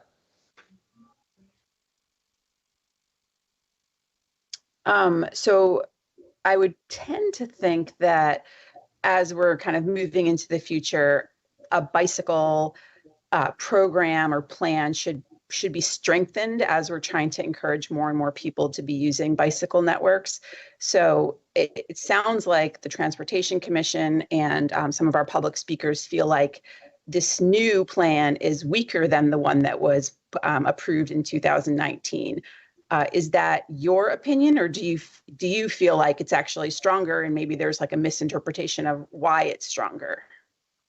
I think, if I may, I'm going to incorporate one of the questions I know is going to come up, even though you haven't asked it, which is about 15th Street specifically. I know there was a lot of comments, Transportation Commission, we talked about it, and some of the folks tonight talked about it. Matt, would you be able to bring up in the presentation and put in the slides in the back that potential bike network map so we can all be looking at the same graphic, and then I can talk about it. Thank you. So what you are looking at, just to orient everyone and familiarize yourself, everything basically in blue, either the solid line or the dashed line, is to be a separated bikeway. Everything in the peach color is an existing bicycle lane on the street. So that's just the striped lanes. And then the pink, again, either the solid or the dashed, is a buffered facility. The solid lines represent either existing or planned improvements that are underway. So it could be something that's being completed with construction as part of Met Park, for example, or as part of a county project.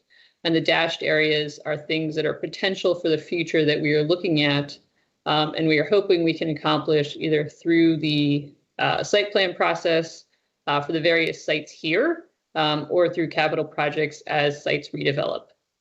And on 15th Street, one thing you will notice is we do have areas where we show the peach color and we have the blue dash. And so that's indicating that we do have existing bike facilities, specifically on Hayes and Joyce. And we are hoping to improve those facilities from just the bike lane on the street to a buffered, a separated bike facility. Zooming in on 15th Street. I'm sorry, did someone have a question?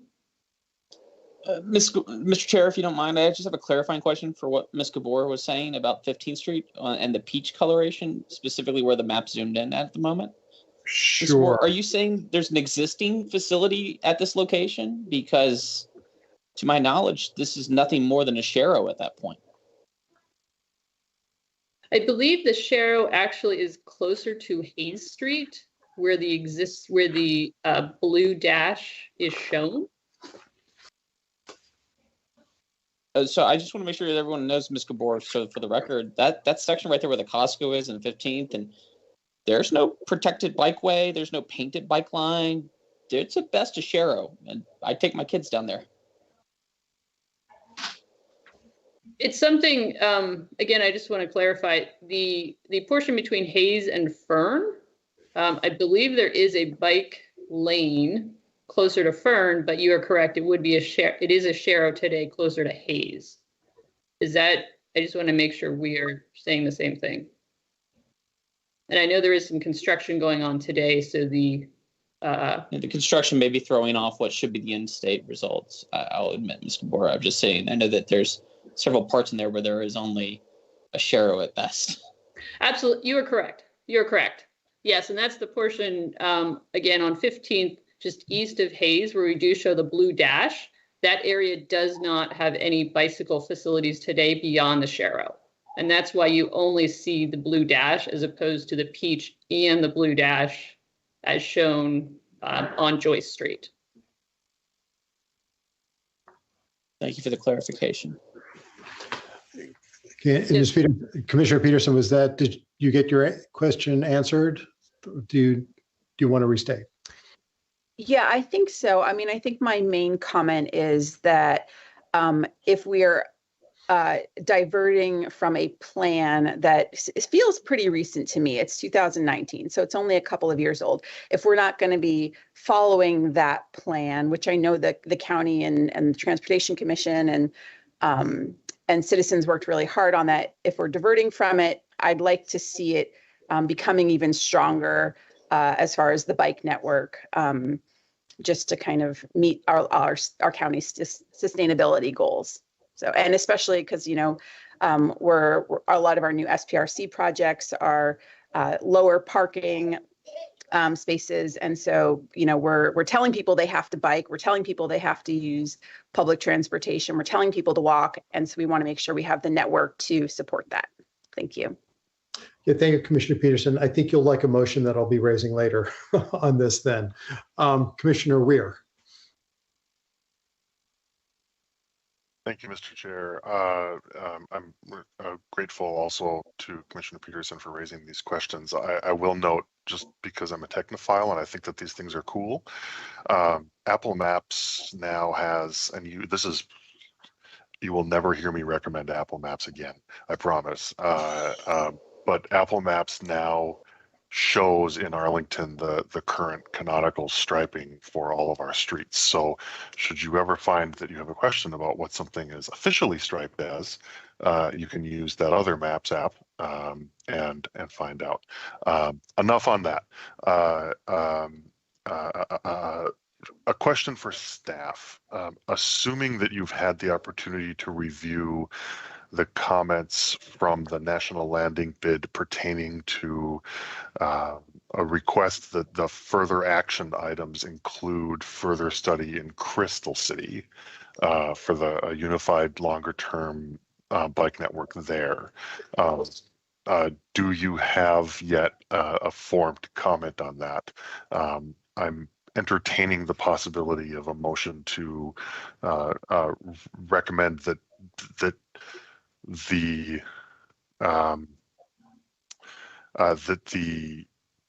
advertisement include language sufficient to effectuate that in the final form, but I am eager for your thoughts on it first. Thank you for the question. Again, just for folks that may not be as familiar currently, what is shown, the Crystal City Bike Network is something that, based on county board direction, was facilities that were to be implemented before 2024. And so that is what we are focusing on. I wouldn't say it is the completion of the facilities. And it is something we do have in the implementation matrix here. You will see it does say enhance and continue, I believe the words specifically are enhance the bicycle network throughout the area. So this is not meant to be an end state, but this is something that is meant to focus on changes that can be implemented by 2024 in the Crystal City Bike Network area. And again, for folks that may not be as familiar, that is the east side of Route 1 between 12th Street and 26th Street. Thank you. That's helpful. Thank you, Commissioner Weir. Commissioner Hughes, you're up next, and then Commissioner Schroll. Ooh, thanks. It's on mute. It's dangerous. I have a question for Ms. Gabor. I'm going on page 87 of the draft plan we have from the 24th of November. And I'm actually going to ask about, I don't even know what to call it, but I'm going to call it the flexible old or new South Joyce Street connection. If you don't mind pulling that up for someone, can we get it on the screen maybe? Is that easier for us all to talk about? Matt, thank you, sir. Yes, so I'm talking about that new flexibly placed road here between right sort of to the additional side of the new Virginia Highlands Park. And what is staff's recommendation here? Why are we having zero bike infrastructure at all connecting into, I'll call it the neighborhood of the South Joy Street connection here? This is going to become a rather busy street with the amount of density we're placing at that part of South Courthouse, the existing single-family homes and duplexes in the Aurora Highlands and the Arlington Ridge neighborhood. So why are we having no connection of bike infrastructure here?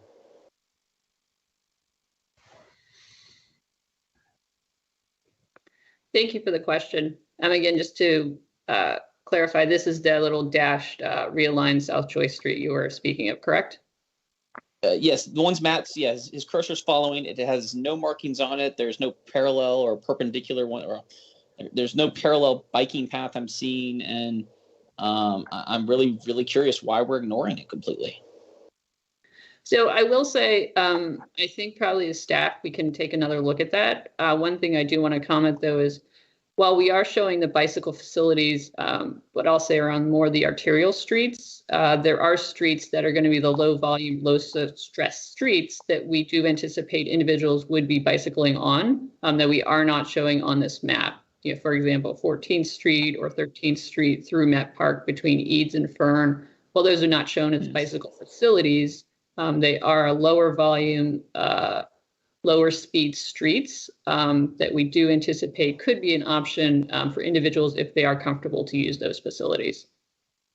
I just think that given the geographic barrier that's created by the park, the River Place property, we do ourselves a disservice not to ensure that the funnel point, which this road will become, are not wonderful opportunities to get into the network safely. I agree with you. Once you're past 16th, it's going to become a pretty low volume, enjoyable experience. But that bottleneck there is going to be quite the bottleneck, I think, for folks in cars, and ensuring that it enters the system in a very more pleasant way, I think is something that staff should engage in.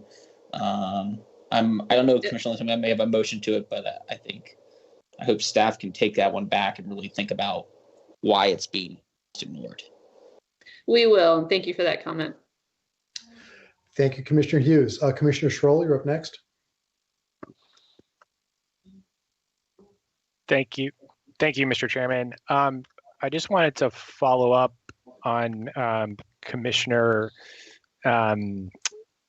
Peterson's line of questioning, Ms. Gabor, just to make sure I understand kind of what staff's process is for 15th Street going forward.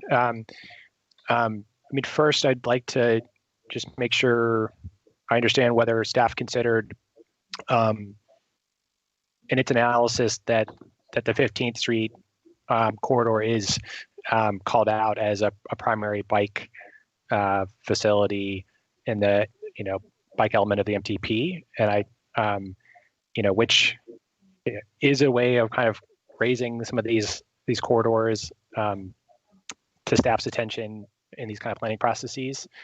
So maybe kind of start there, and I just want to make sure kind of I understand also kind of where you might be going in the iteration that you're going to be working on in the future? Because I wasn't really clear kind of what that meant for the plan and.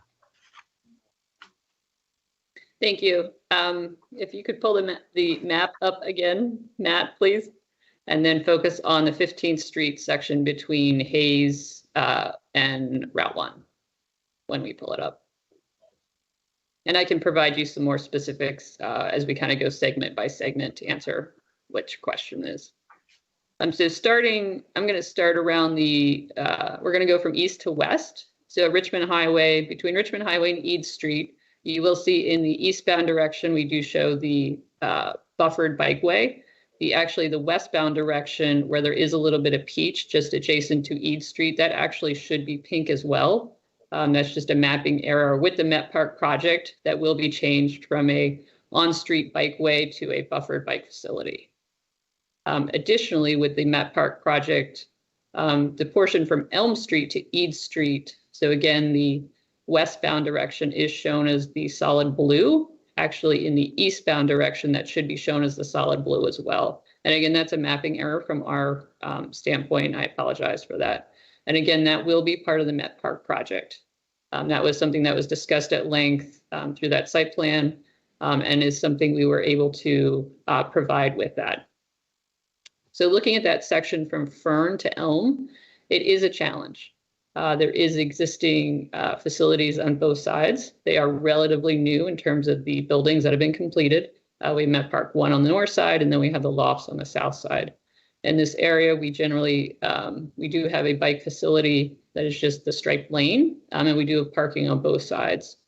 So it's something that, at this point, it is something we talked about with Met Park, and we did not feel it, we were able to provide that based on the existing right-of-way available in terms of the curb-to-curb space.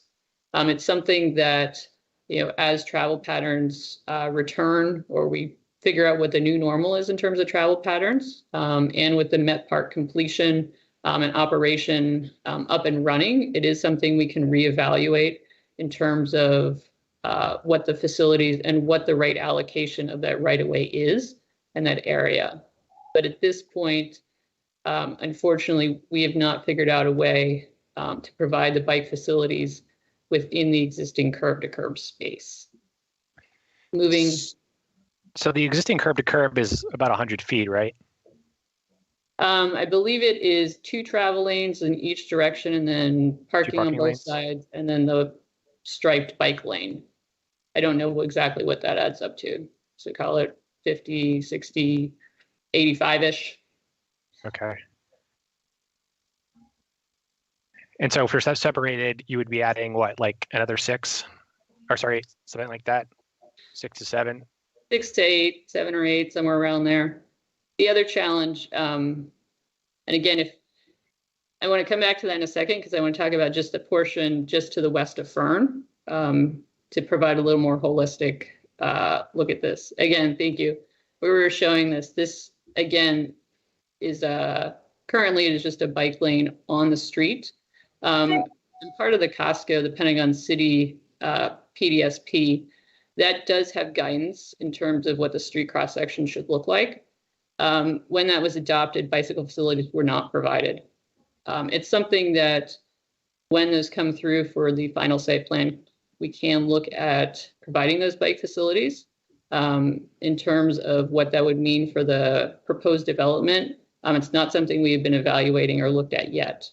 I think the other challenge we have is looking at the time horizon of this plan, and also knowing that Costco is probably going to be there for a long time.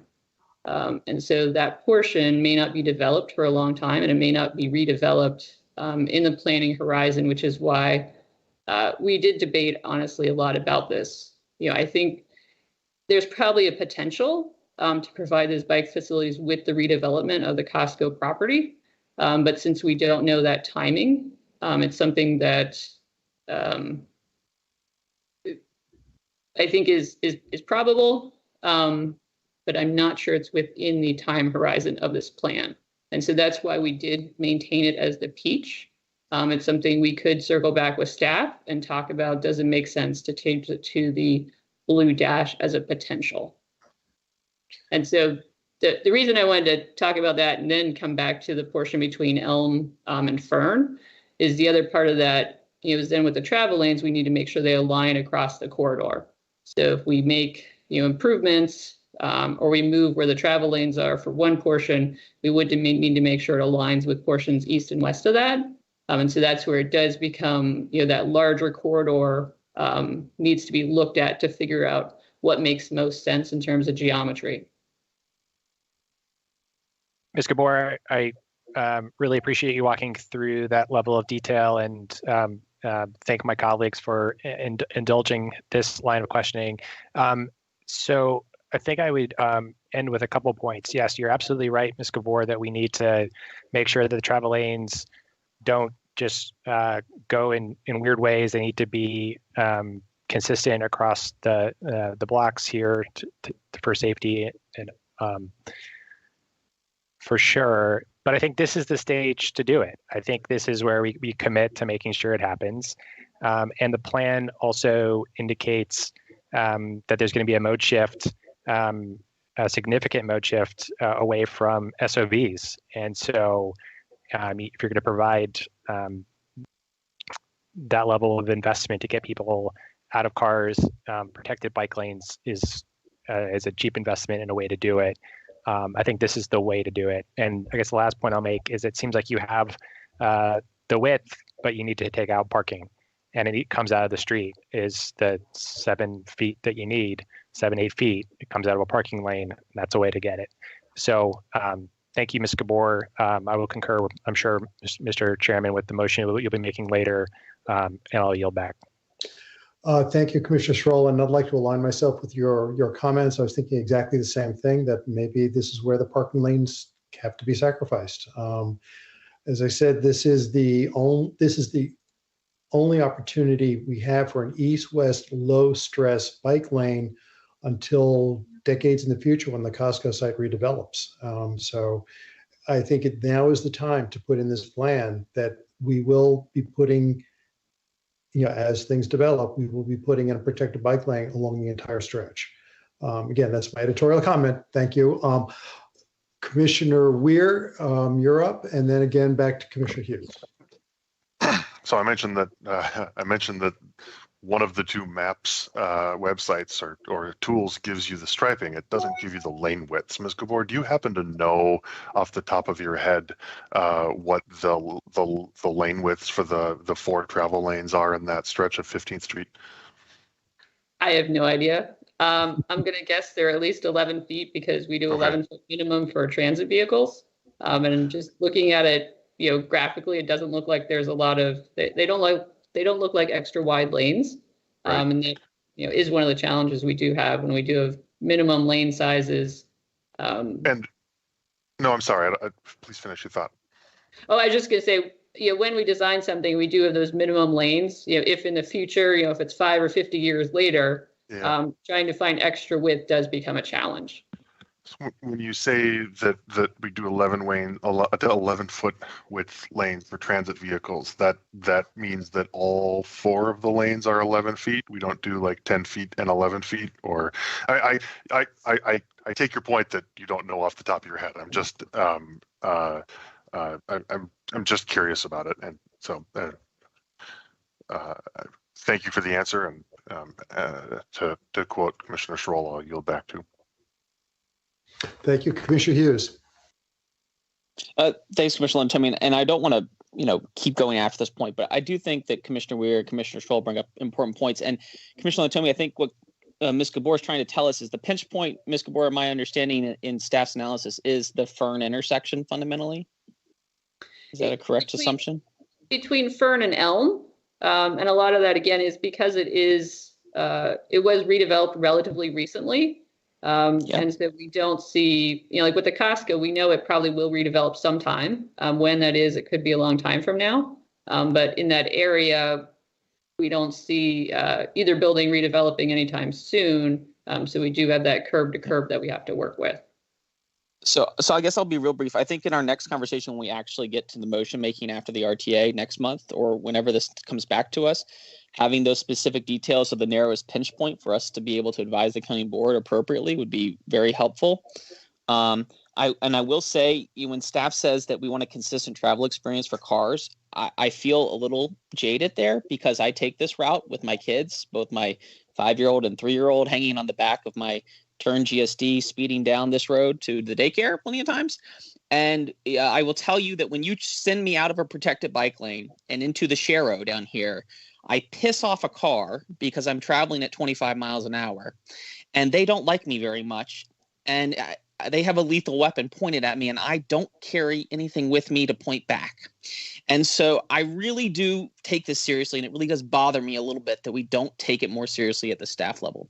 I think what Commissioner Weir is saying, and I know Commissioner Latomi is going to have a motion for this, but we should be more flexible. If it means a 9-foot turn lane, a 9.5 or an 8.5-foot travel lane, and then an 11-foot bus lane and a protected bike lane, we can do it. It's a 5-lane cross section at the narrowest point when I looked through Google Maps on it, with a turn lane, two travel, and a sort of little tiny Sharrow at the intersection. And that looks like the pinch point to me. So I think staff owes us to give the county board the right advice, what the pinch point is, so that we can help them give the right advice. Because I really do get a little offended when staff's like, we need a consistent travel experience for the car, yet I go protected Sharrow back to just paint it. And that's me with my 2 kids on the back. So I just want to lay that out so that we all know that. And I really do feel this way because I've gotten a new family bike and I run around with my kids now. And we deserve to have a better facilities, and we won't get them unless we demand them.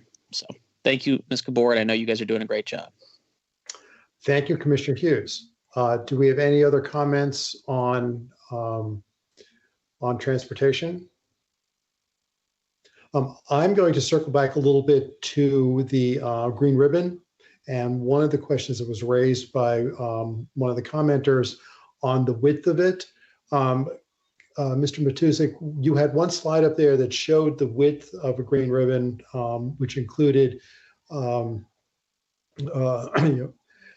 main section in the middle, then a couple of buffers. So it looked like, for me, the overall width was roughly 48 feet, whereas the commenter is saying that the minimum is 60, and there are places that are narrower than that. So could you give us a little bit of guidance on what the widths would be for the green ribbon and where the flexibilities are on it? Yeah, I'll start speaking as I search for the appropriate exhibit. But the intent of the plan is to highlight, again, in the balancing act of certainty and flexibility, at least a minimum standard that we can expect to be delivered with different segments, but then also be opportunistic, depending on which particular site we might be at, to try to develop an additional experience, a broader environment there. And the 60-foot dimension, once I can find the exhibit, speaks to essentially the dimension from a building edge to a building edge. So let me see if I can just use the one in my presentation, but I don't think it answers all the questions, but I think it should at least orient everyone. Here we go.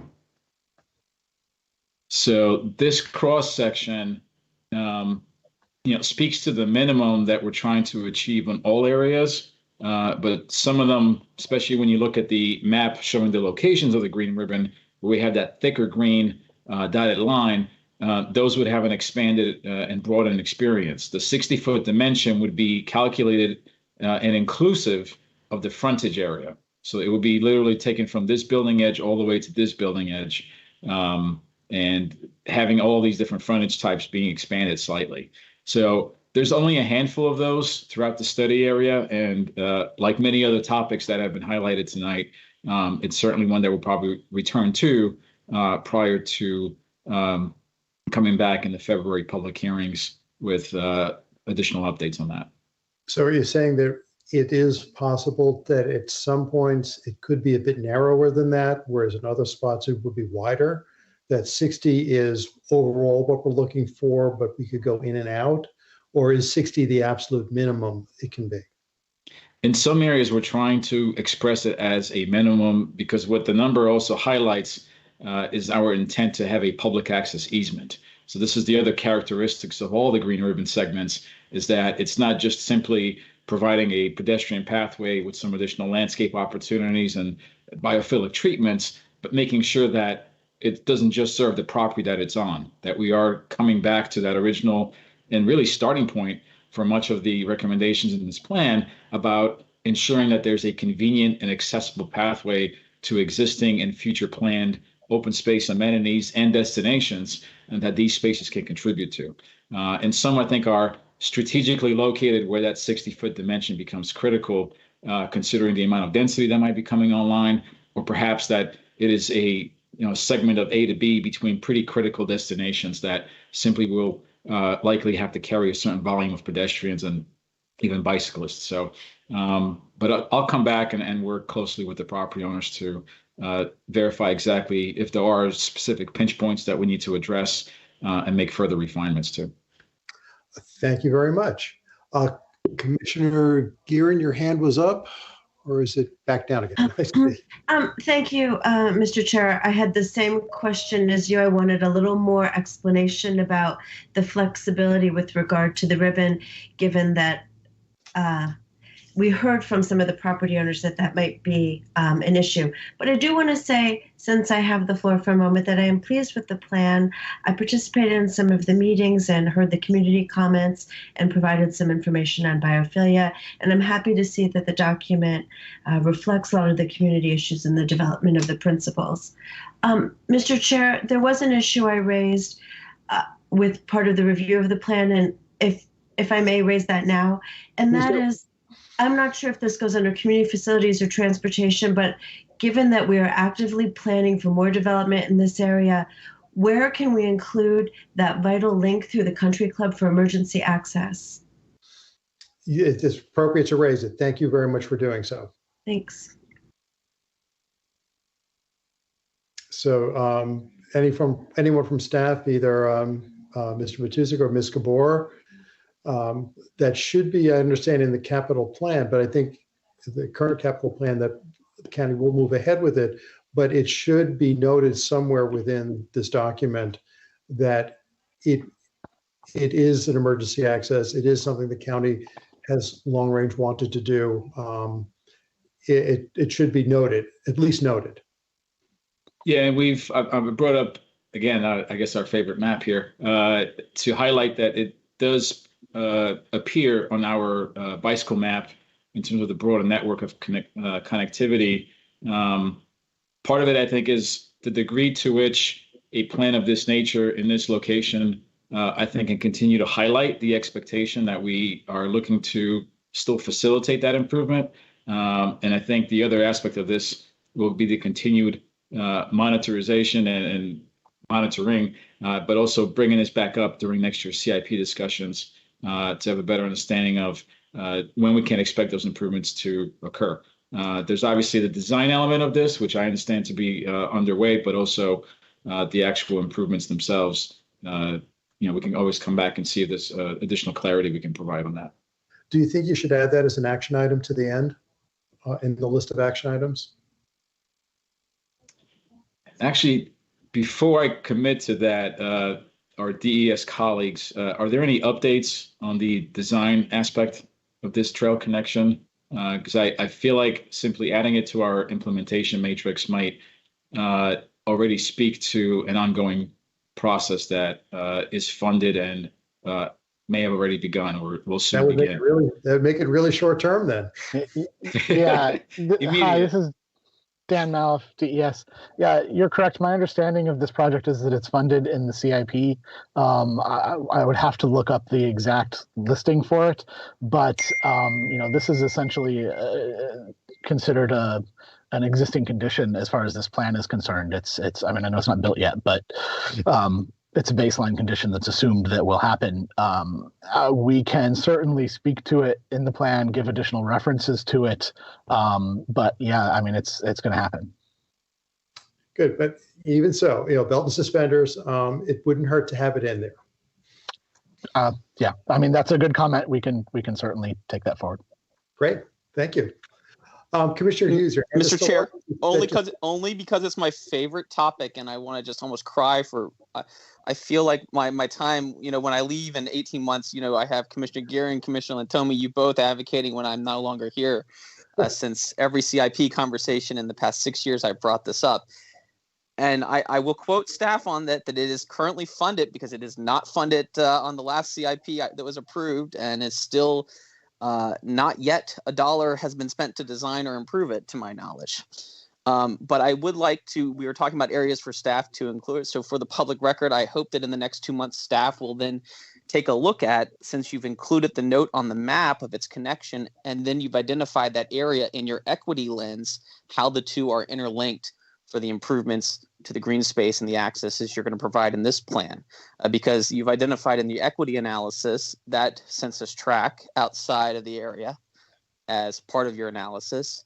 And then you've put that connection in your maps. And so I think that is your link for showing both its importance and how it will transform and be a part of this plan. So for staffs to chew on, I don't have a motion for it tonight, but I will quote staff in the future that it is funded and play that one back for years to come. So I look forward to it actually being built and not having to keep on bringing it up. And thank you, Commissioner Gearing. I'm happy to be involved in both ends of that connection. Oh, we know, Matt. Okay, let's move on to community facilities. Does anybody have any questions, comments, discussion on that? Yes, again, Commissioner Hughes. Sorry. So I want Matt to, for the record, to walk us through, because I first of all, I want to first give staff credit in the public on the record. Is this our first time with a student generation in an adopted plan, to my knowledge? I'm going to stop short of taking credit for that and get back to I would like to know that. Verify. I'd like to know that answer when you next come back to us, Matt, because I actually think it might be true, since I believe Kathleen McSweeney and I were the first prodders of getting them in the regular site plans. And I saw this and I was hoping, would staff mind walking me through, and for the rest of the county too, so they can see what is being said here on the bottom right-hand side column, the total student number. I mean, we can all understand the generation functions if we followed along throughout the years. But I like to just know right here on the right-hand side, because it's a really, honestly, Matt's kind of a poor appendix for understanding what the numbers actually mean. I'm on page 163 of the electronic draft version from 24 November. Got it. Okay. What is 1,278 total students, and how does that relate to the 339 at the top and the 555 in the middle? Can you help us just real quick? I will try. So with this, and again, it's difficult. Perhaps once it's printed and you have them side to side, it starts to read a little bit better. But what you're essentially seeing is an evolution of a table that shows up, I believe, on page 26 initially, which is kind of what I also alluded to in my presentation of, based on the discussions we've had with different property owners, the densities that are modeled in the plan, what could potential fill build out look like? And do we have any sense of the order in which some sites might come in for redevelopment? And again, this is a huge crystal ball. It's not in our control. We're simply just using the best information we have to make some assumptions and provide a little bit more clarity as best as we can in late 2021. So what we've done with the help of our consultants is identify the sites that are most likely to redevelop. Much of the study area, I think, is going to remain in its present form because they have operating assets that are income producing, and there isn't enough justification to change that environment today. And as we do that, what you'll see is kind of a breakdown, what we're calling in phases, but this is really just the order, right? You know, what could come first, what could come second. And for each one, highlighting that what we've modeled, which is that middle row for each phase, is kind of a average assumption on the proportion of development that might be residential. That's our just initial estimate. The market seems to be calling for a certain percentage these days, but it could be less than that, or it could be more than that.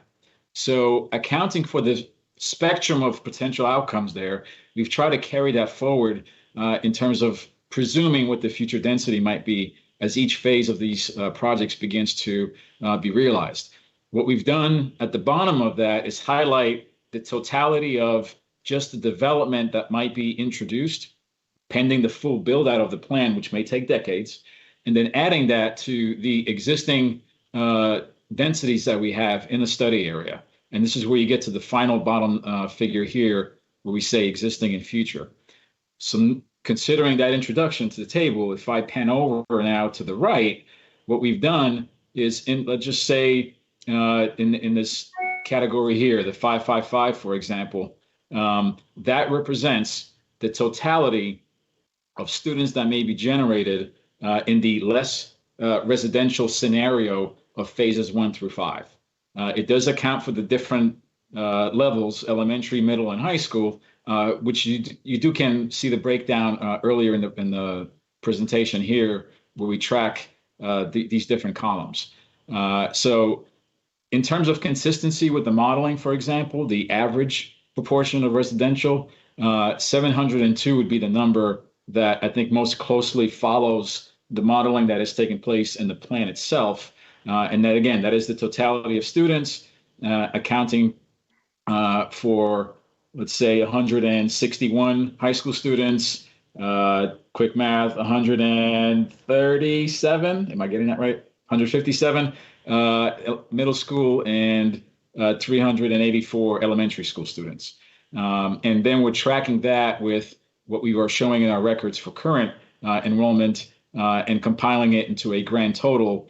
So if I look at the 1,041, if the assumptions that we have built into the sector plan are valid and continue, and we have the full build out of the plan, in the coming decades, if all that were to materialize, and accounting for what's there in place today, that's how many students you could have with, impacting by our study area. Mr. Matusik, thank you. And I just want to commend staff on, I think it's the first time I can remember it in a large area plan or a small area plan being included that isn't site specific. And it's incredibly enlightening and helpful. And I think it's incredibly enlightening and helpful for our whole community to know we're thinking about it. And I will also simply say, I noticed that staff's recommendation is for us to focus on existing county-owned infrastructure areas for the location of any future proposed school site. I'm a little disappointed in that, but I do not have any or plan to make any motion on that. But just for the record, I think that is a little disappointing, and I think that we should be a little bit more forthright. And I think shared facilities, be it library or school combined, frankly, as one of the only neighborhoods that has shared facilities between the county and the schools, I will be frank, it doesn't work very well. Because somebody has to own the underlying property, and it gets into a very much of a tit for tat relationship on a lot of issues. So with that, I'll say nothing more, but also just thank you, staff, for including it. And I would like to know for the record if it is, you can send me an email, Matt, but I would just like to commend you if it is the first time, because it's incredibly important for our community to know that we've thought about this as we're moving through the development process. If it is, in fact, I will certainly share the praise with our colleagues in APS, because they have been involved in making sure that those figures are included in a plan of this nature, because of the amount of transparency, I think, and awareness I think it raises with completely understanding the full impact of the growth that we might anticipate here. Mm-hmm. And I do note your plan is to present the 2021 generation function factors if we receive those in time versus the 19 generation factors, and that's a crapshoot either way. So I don't know. Maybe it's best to say both, but good luck in presenting that. Thank you. Thank you, Commissioner Hughes. Since you're there, Mr. Matusik, I have one more question. Am I correct that we don't yet have a determination of the dimensions, the size, capacity of the community center that would be proposed as a public facility for this area? What are you speaking to, the Aurora Hills Community Center? Right. Yeah. Side? So I think you're covering a larger item that appears perhaps in 2 or 3 places in the sector plan, most notably in the implementation matrix, where what we're trying to allude to, because we just can't afford to ignore the topic, is that in the event that our opportunistic approach to try to find a willing partner in a private property owner as redevelopment does happen, especially the near-term redevelopment, and hypothetically ground floor spaces in those projects are not able to, for whatever reason, accommodate a library space or a community center space. And there's a lot of reasons why that may not be the case. But if that does not happen, we are going to be forced to continue to evaluate county-owned properties. And the same goes for any school environment.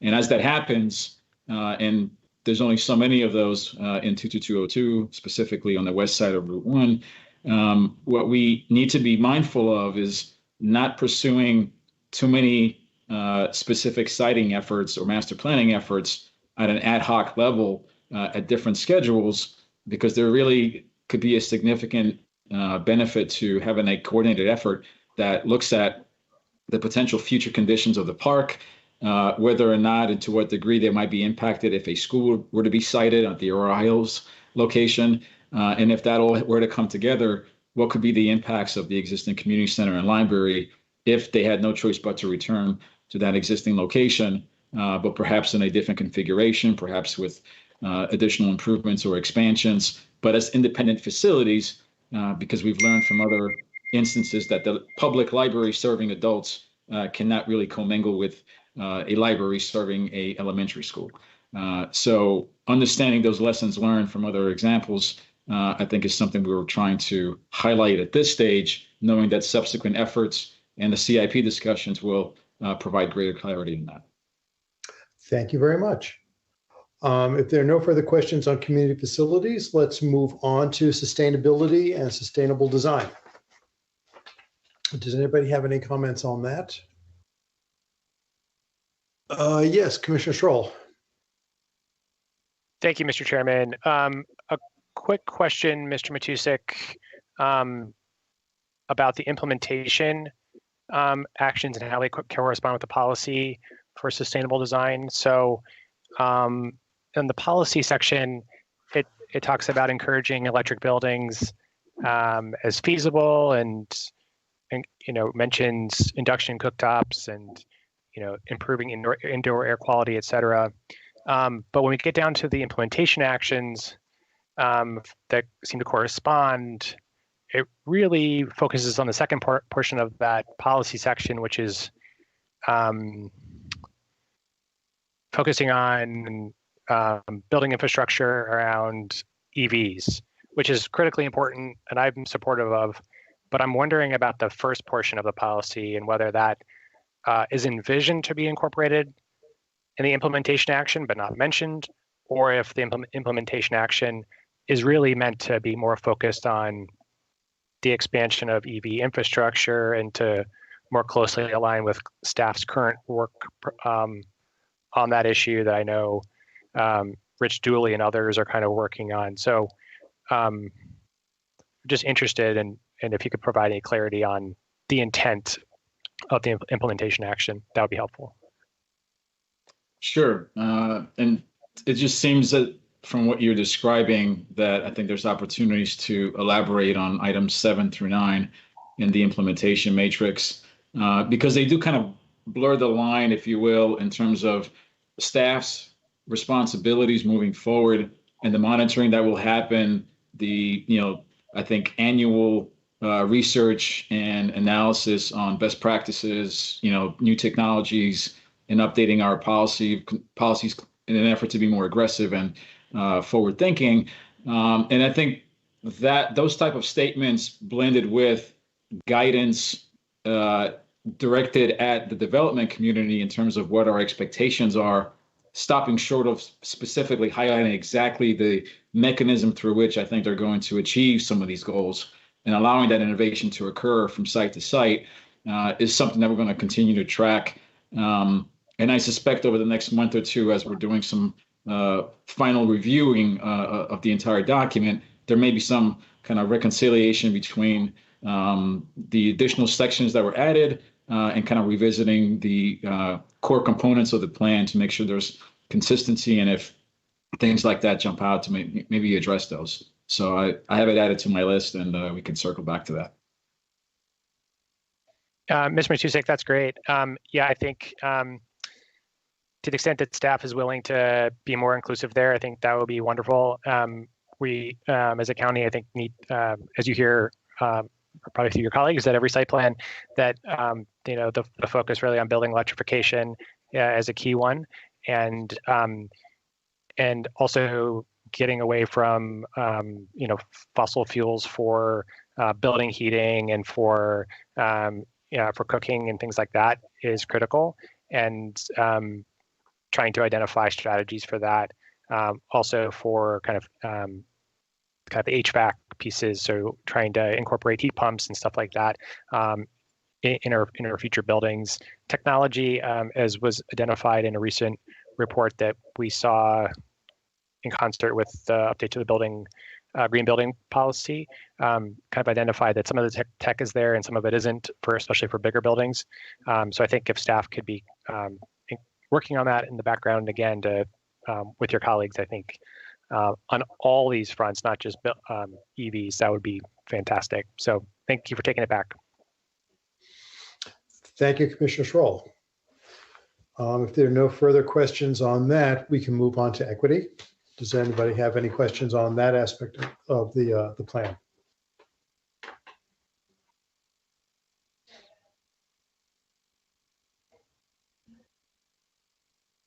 Okay, and finally, any questions, issues on the changes to the GLUP, the MTP, or the zoning ordinance?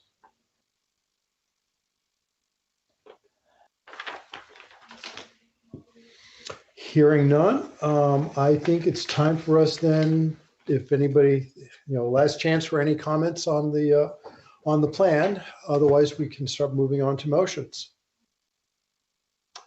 I will, as chair of this process, I'll be making the motion, and I'll actually be making two motions. Wait a moment, I have Commissioner Hughes. Your hand is up. Commissioner, tell me, perhaps it might be a good time, always as a reminder, and I'll ask a stupid question before we get to the motion making soup of all of this. As a reminder, this is an RTA. It's not the actual approval. And as my memory serves me right, we are allowed, we can make motions to expand or contract. But what we're advertising is the most flexible option available.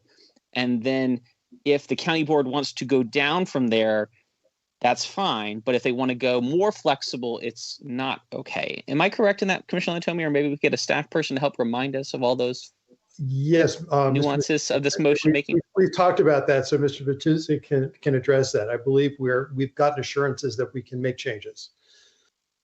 That's correct. And I think from my understanding, having spoken about all these elements with the county attorney, the specificity, I think, which typically motions like this are directed towards, in this case, really need to apply to the zoning language, the GLUP and MTP amendments, which will have a defined scope once the advertisement moves forward. I think the plan itself, for this purpose, is a living document, and I think can go either way in terms of the additional updates that may occur. So from what I was informed by the county attorney's office is that there's much more flexibility in adjustments that may need to apply specifically to the plan itself. Okay, so the GLUP, the zoning ordinance, and the MTP changes would be needing to make sure it's as flexible as we want it to be. But if there's a deviation in the plan maps or page change outs to minor extents, we'll call it, that's sufficient. That we can even make a change at the actual hearing for approval. Is that correct, Mr. Matusek? That is my understanding. All right, that influences my motion making going forward. Thank you, Commissioner Lantomi, for then bringing that back up as a reminder. Thank you very much, Commissioner Hughes, for that. And that means that we can move ahead with the main motion. And rather than having my follow-on motion be an amendment to that, it can be a separate standalone, because we would still be able to make changes to the plan that would be in my motion going forward. So anyway, let me move on.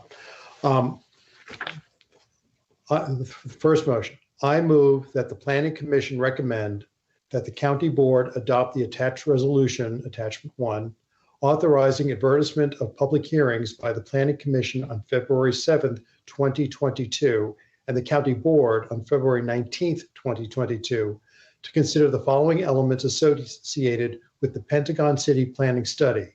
Number 1, adoption of the Pentagon City Plan, which is Attachment 2. 2, General Land Use Plan, GLUP, map, and booklet, Attachments 3A, 3B, and 4. Number 3, the Master Transportation Plan, the MTP, map, Attachment 5. And number 4, Arlington County Zoning Ordinance, Section 6.5, RA6-15, Multifamily Dwelling District, Section 7.12, CO 2.5, Mixed Use District, and Section 9, Special Planning Area Regulations, Attachment 6. Do I have a second? Speak up, someone. Second. Thank you, Commissioner Schroll. I think that was either Commissioner Sarley or Commissioner Hughes. Oh, okay. It was me. It was Commissioner Hughes. Okay, Commissioner Hughes, sorry. Just by a millisecond. As long as I got one. Okay. Does anybody wish to speak to this or have any further comments? Moving ahead then, we'll take the vote. Commissioner Weir.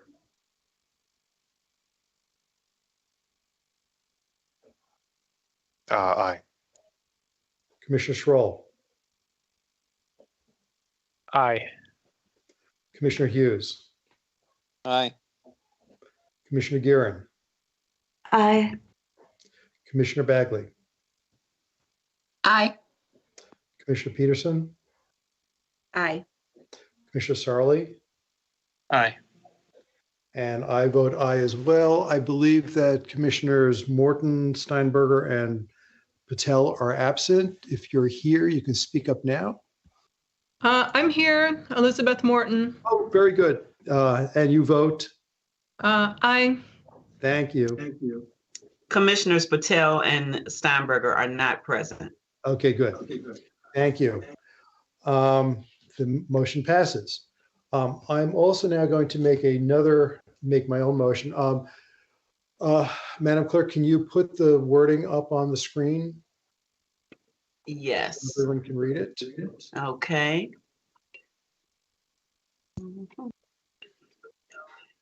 Is this the one? Yes. Okay. I move that the Planning Commission recommend to the County Board a modification of the presumption contained on the map and legend on page 87 of the third draft of the update plan, so that the blue dashed line denoting protected bike lanes potential along both sides of 15th Street South between South Hayes Street and South Eade Street be extended to meet the blue solid line denoting protected bike lane existing on the north side of 15th Street South, and the pink dashed line denoting buffered bike lane potential on the south side of the street, and also that the legend of the map be updated to replace each instance of the word potential with planned. And if anybody Second. Okay, very good. Thank you. That was quick. Who seconded that? Okay, so many people jumped in. Commissioner Schroll. Wait, I'll one let him minute? have it. Okay, that was Commissioner Schroll. Okay, very good. Commissioner Weir, your hand is up. Thank you, Mr. Chair. I hesitated to make my comment on this earlier when I think we were trying to be more in the mode of questions, but I just really associate myself with the support for this that was expressed earlier. I think that, I think that the point of the planning for unprotected bike lanes, it's like building. It seems to me to be like building a new house with aluminum wiring, right? Like there's a reason that we abandon antiquated standards, and that reason is that if you build new things with outdated standards like unprotected bike lanes, you're planning for people to get hurt. And so I support. I just can't say how much I support the idea that the presumption should be that we plan for this and make it work when it comes time to it. So thank you. You're very welcome. Any other further comments? Given everything we have said before, I'm not going to speak further to this. I think we can now move on to the vote on it. Commissioner Weir. Aye. Commissioner Schroll. Aye. Commissioner Hughes. Aye. Commissioner Guerin. Aye. Commissioner Morton. Aye. Commissioner Bagley. Aye. Commissioner Peterson. Aye. Commissioner Sarli. Aye. And I vote aye as well. The motion passes unanimously. Commissioner Weir, I think you may have mentioned you have a motion you'd like to raise. One, it's going to be very brief. Ms. Johnson, do you have it, or do you want me to share it? If you don't mind sharing it, Daniel, please. Let me pull it up then. Okay, thank you. I don't mind at all. Just give me a second to resize the window so that it's not invisible to everyone. Sorry.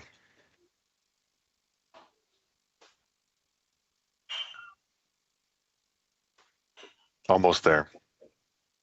I move that the Planning Commission recommend that the County Board adopt the National Landing bid suggestion, that the plan's vision statement read as Pentagon City will be a dynamic downtown neighborhood within the broader National Landing area, serving Arlington and the region, and a place where everyone is welcome and able to live regardless of race, income, age, and immigration status. And I'm happy to speak to it if there's a second. Yeah, I'll second this. So I think that I hope that this is fairly non-controversial. One of the written comments that we received from the National Landing bid noted that the current language really refers to Pentagon City in connection with Crystal City, and stressed that yes, I'm happy to put that up again, and stressed that that the goal that there is in fact a goal to ensure that there is a single identity and a single comprehensive approach to thinking these things through. And I think that we've seen a lot of that already reflected in the importance of that east-west connector on the 15th Street plan. The change really here is just right now it reads Pentagon City together with Crystal City, but I think that the bid is correct in articulating a desire to plan for the idea that this is one area. So I think that there's enough said on that. Thank you, Commissioner Weir. Yeah, I concur with that. I think it makes sense that, especially now that the county board has approved that the bids merging into one national landing bid, that it makes sense that we continue to identify this area as the greater area, which is national landing, rather than these separate areas, even though we will have two separate sector plans. Thank you for that. Do we have anybody else who wishes to speak to this motion? Hearing none, let's take the vote for that now. Commissioner Weir? Aye. Commissioner Schroll? Aye. Commissioner Hughes? Aye. Commissioner Guerin? Aye. Commissioner Morton? Aye. Commissioner Bagley? Aye. Commissioner Peterson? Aye. Commissioner Sarli? Aye. And I vote aye as well. The motion passes unanimously. Thank you very much. Do we have any other motions before we announce this matter finished? Seeing none. Mr. Chair, before we announce it finished, I wanted to well, okay, my question may have just been answered. I was curious as to whether or not Commissioner Hughes was going to present any motions with respect to the Joy Street connector. So I'm going to shut up now. Commissioner Hughes. Thank you, Commissioner Lantomi. And Commissioner Weir, I'm not prepared to make a motion this evening. And given that staff noted and indicated that they didn't see an objection, I don't see any reason to make a motion. And for the record, the letter can reflect that the motion is not being made because of staff's commitment to relook at this. And it was pointed out to me that a parallel connector was in a previous draft. So I'm hoping it's a typographical error. So, my only question would be, and I think that we've settled it. But my only concern is that the RTA be sufficient to include that. But I think if there's any question between now and the board meeting, it'll get resolved. I think it's a minor technical issue. So I trust your judgment on that, Commissioner Hughes. Thank you. I do want to thank so many people were involved in getting this draft plan done. I'm sure I'm going to miss some people. But first, I want to thank the co-chair, former Commissioner Siegel, who did an enormous amount of work down in the trenches, working with the neighborhoods and all the other stakeholders in this area, getting to know them, getting to understand them, making sure that they were heard throughout this process. That couldn't have been done without you. Mr. Matusik, amazing work getting this done start to finish in actually a very short period of time for something of this size. I thank Ms. Gabor also and the other staff from the other departments in the county who contributed to this. I want to thank Aurora Highlands, Crystal City, and Arlington Ridge Civic Associations for their active participation throughout this and for coming up with the Livability 22202 document, which I think is an amazingly good document, which ended up being the template for this going forward in so many ways. The CCCRC also, of course, worked very hard on that, contributed to that. All around, this was very much of a community effort. I thank the property owners for their flexibility, understanding, and their creativity in working through this to come up with and looking not just at their own properties, to look at the larger neighborhood and how that contributes to the value of the overall area. So all around, I think this is an amazing process, and I think I'd like to see a process like this be repeated when we look at other sector plans that need updating. I think this was a great template for that sort of thing. And finally, this is my last Planning Commission meeting as chair.